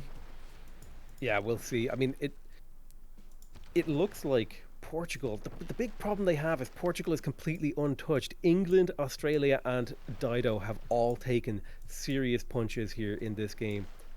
Yeah, more caravels coming out of the cities. Yes, Portugal, yes. But Portugal has just been sitting in the back, simming up, having a good time, doing whatever he wants, completely untouched by war. Well, except for that one city that he lost. I gotta say, this one English caravel is unbelievable. The fleet is unbelievable. That it's one insane. caravel, man. Look how much experience it has. It has 137 experience. That is insane. He can't attack into him, and that's the incredibly strong. 74 against 98. Really? Wow. He can kill everything around it, but not that one. And that's, I think, at the moment he's gonna try to wait for the next Naus, so he can get more strength on him. Yeah, but I mean, here's the thing. That thing is pretty close to a promotion. Oh yeah, we needed the... Oh, this was the mid-turn pause. Yeah, the pause, yeah. Oh, repositioning, by the way. Portugal is left to go through the choke. England is going to be the one trying to get this up. And of course, we do see the frigates of Barzake managing to deal a lot of damage against the English caravels. Now, the boats that were upgraded from Australia, because they left from there, they want to go and defend their capital city, are going to allow Portugal to move through this side. And of course, the resupply line is going to get much faster. We're Yeah, a getting close to tactical- also the 4v4 finals, I think. Let me see. I think that's in an hour from now. Yeah, that was. Oh my God, that's such fast. Such a slow game from them. Turn 81. I wasn't expecting 2v2 to hold this long, especially in Archipelago. But look. I mean, are you players. complaining? No, I'm not complaining. It's amazing. It's such a good game. Yeah, One of the best 2v2s I've ever seen in my life. Just so much back and forth. It's a real nail biter. Yeah. Actually, let me take a look at the schedule here. I know Liege wanted to cast the finals as well, the 4v4s. So do you think he might? Hey guys, I need to CC. I gotta cast the next game. Emergency sub, guys. Emergency sub. Can we sub in a spectator? I want to go cast the 5v5 and the Yeah. 4v4. Wasn't there a better pick than Australia? I think No, it's Australia was actually- an it's in- incredibly strong pick. Sorry, the 4v4 is actually in 2 hours. It's fine. It's fine. Oh, it's in 2 hours. That's plenty Yeah, of time. it's plenty of time. I think we're just think not going to Australia close the is- stream. It's fine. I had a question here, Michael, from a Yeah, viewer yeah, asking sorry, about sorry. Australia. No, we just keep talking over each other. It's no worries. But they were asking about, wasn't there a better pick than naval saves were banned? And Australia is a really strong naval save, isn't it, Michael? Yes, that you've seen the power of Australia. They're getting the caravels much faster than everybody else in the game. 1044 caravels, and he tried to use that advantage as much as possible. The trick with Australia is what are you gonna do after you get that? And usually, a lot of pre-builds is the way to go there, so he can keep on upgrading. In this scenario, he did his best to. Use his land and try to get the position on Vonesia. He did manage to do insane amount of damage here. I find it hard to believe, for example, a nation like Persia or Scythia would have done the same. Really, you Most of think- the other ones were banned, so you got to take that into account. All of the other ones were banned. Yep. That's another good point from Wands here. Australia has a really good high roll potential. If you get 4 to 7 pastors in your capital, like Australia did, and you get really good breathtaking tiles, which he did, you can just really get away with the game. I mean, he had caravels on turn 44. I feel like Australia did work this game. Yeah, did amazing work here. It's just a matter of too many nows and not enough economy. Like, he got extremely lucky that Liege did not properly defend the economic zone. If Liege would have managed to defend that economic zone and there were no pillages, I find it extremely hard to believe they would have had enough gold to upgrade their boats. No, I completely agree. I feel like Australia and England, they were hanging in by a thread until they managed to get those pillages off on those traders. Yeah. That was incredibly costly for them. Of course, they did get the chops in. I'm actually curious why they didn't chop every crab here. They still have a few of them that could have been extra gold, but I guess it was a problem of builders. Yeah, I They mean, just look, didn't have the everybody's builders. just been struggling to get builders. I mean, you take a look at England, there's not a tile improvement in sight. Yeah, I know. He's still getting those boats out. He's outmatching at the moment the Portuguese. The biggest thing is with Portugal is he didn't wait to pull a full attack on England, and it does look like Central Games has the first moves.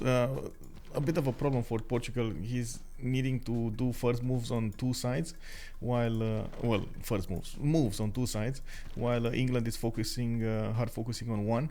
That's after he did take down Biblos. It just opened up a lot of possibilities for him to focus on the capital defense. So he should be fine. Usually when you go on an offense like this, you don't want to trickle in your boats because it's a high chance of you losing your boats to the opponent fleet. You want to get them in a ball, a death ball. Yeah, for sure.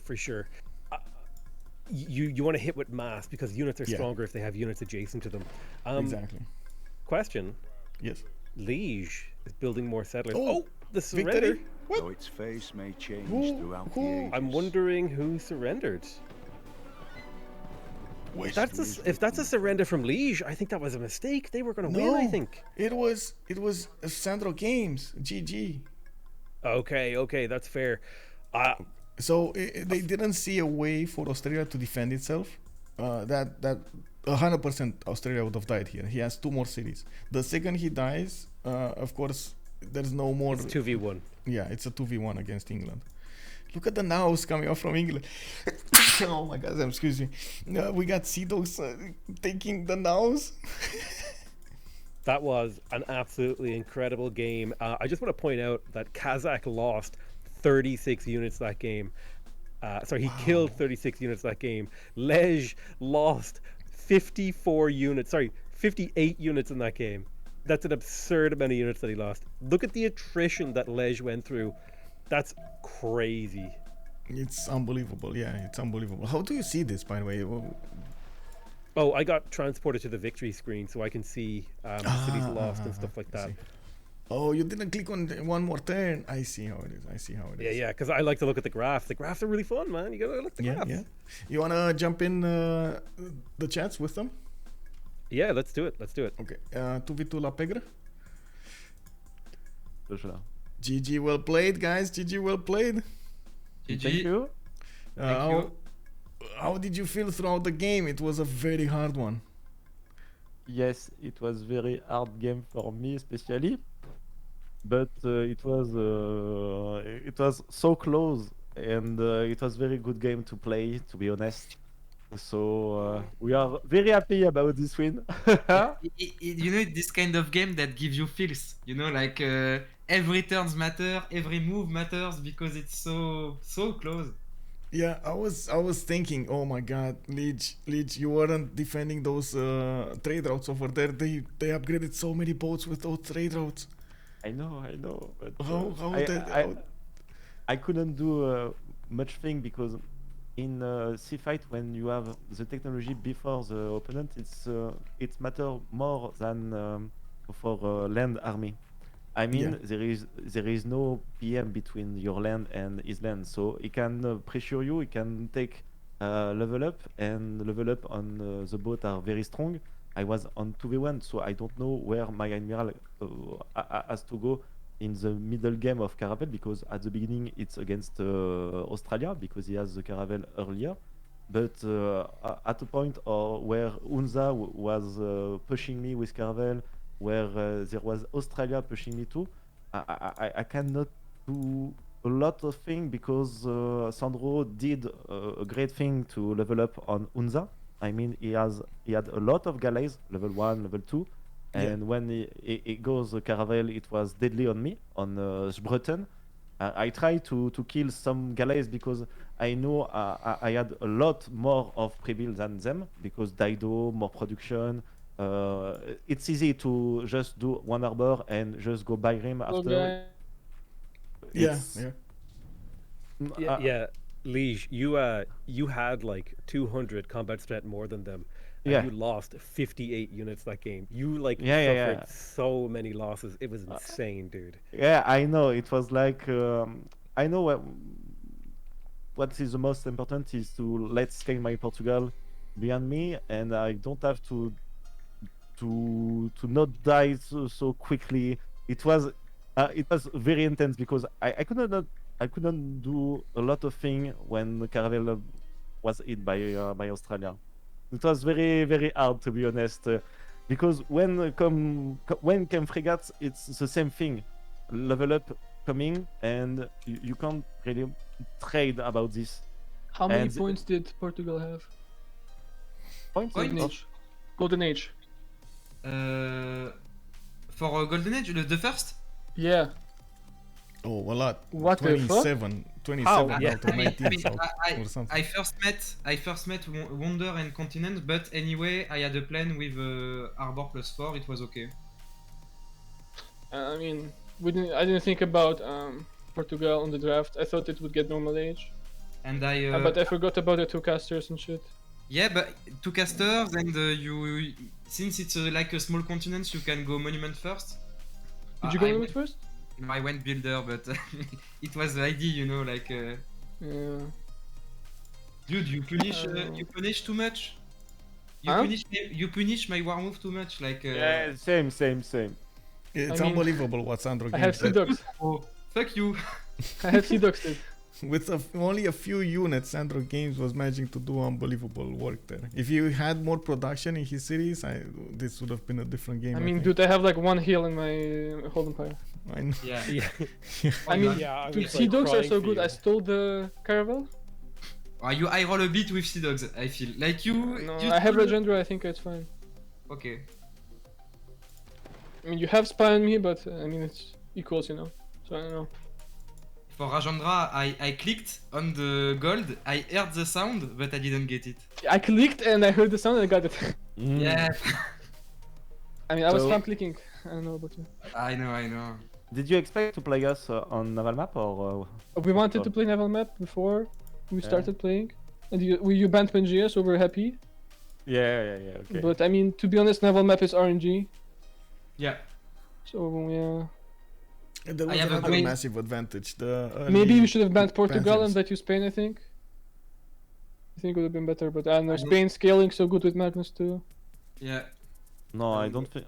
Yeah, I With agree with. Portugal, I was 100 GPT or. I know. It's so fast, but I have perfect position in the game. Like we I roll this, you know. I didn't see your spawn. Let me load in because I- I saw. Were you building Venetian by the way, or no? Hmm? What? Venetian. I had my industrial zone ready. Yeah, one turn for. Yeah, I saw the industrial zone. I didn't see the Venetian though. It was Yeah. fog of the war, whatever. It was set up, and with the mercantilism. With Whistlebucken, my city had 55 production, so it. I would mean, have- yeah, you have the Caravel building the improvement. I don't know. We were hoping you would get normal age and we would Caravel rush you. You know. I mean, but the Caravel rush didn't work because you were buying scouts and units for Leech. Yeah. So it was really hard for the Caravels. But we had like 7 upgrades, I think.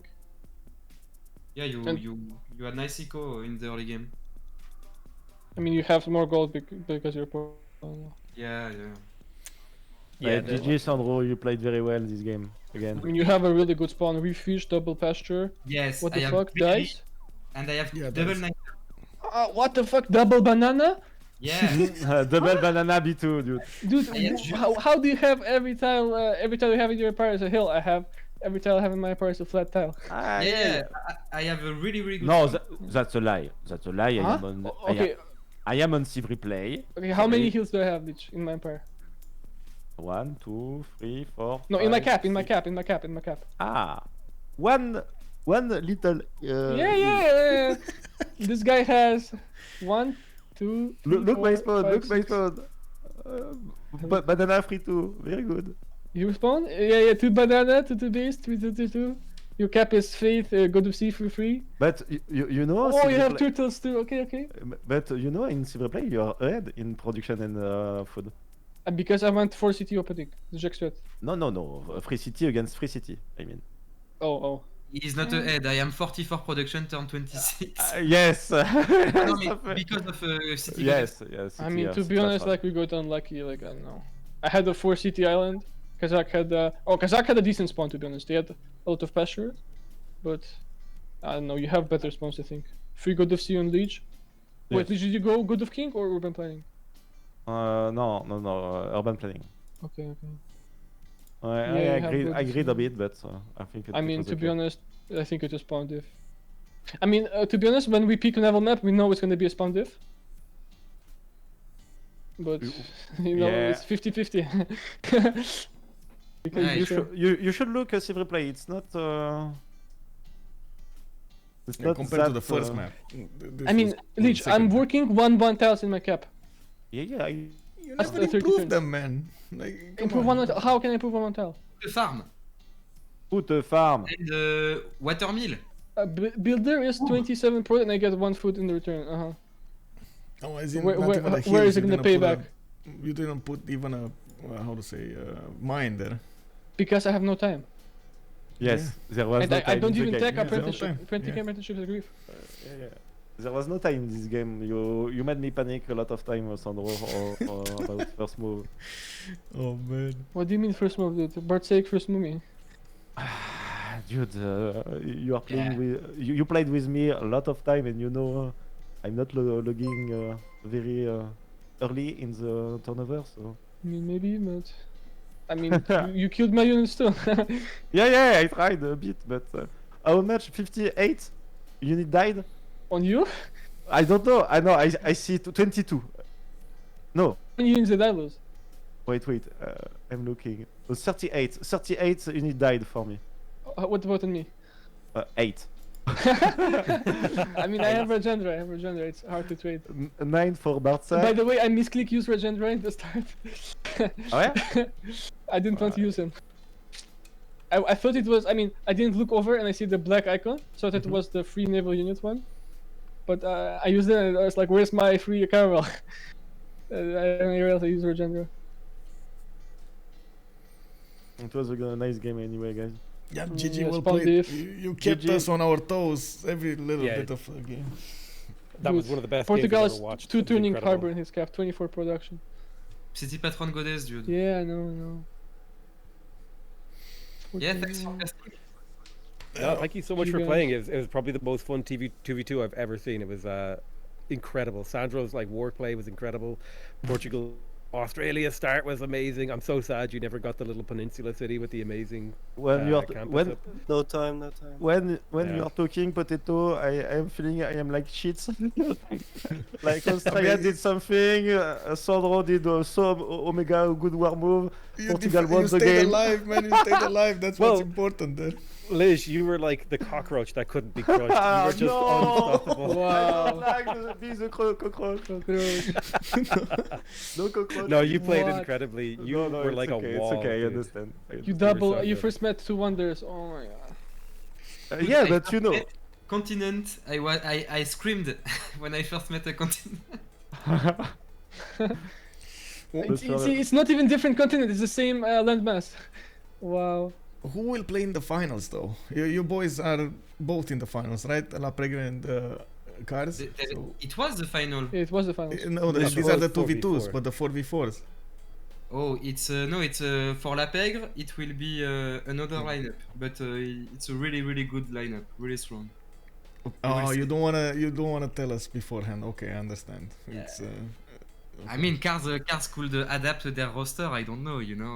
yeah. I understand. It's the mind games. Okay, I see how it is. I am not playing. I think you will be like, oh my god, what a strong team. Okay. Let's see it. I can't wait. This is like you've been fighting in the CCCs for years now, so I think both of you want to get that win. Very strong. More you than Okay, them. GG guys. I'm gonna go. More us? Why? Yeah. Bye. You wanna give it to them, GG. right? You wanna snatch them away. Yes, Yes, that is true, but I think it's the same for them too. I never won a CCC, so I would like that. Yeah.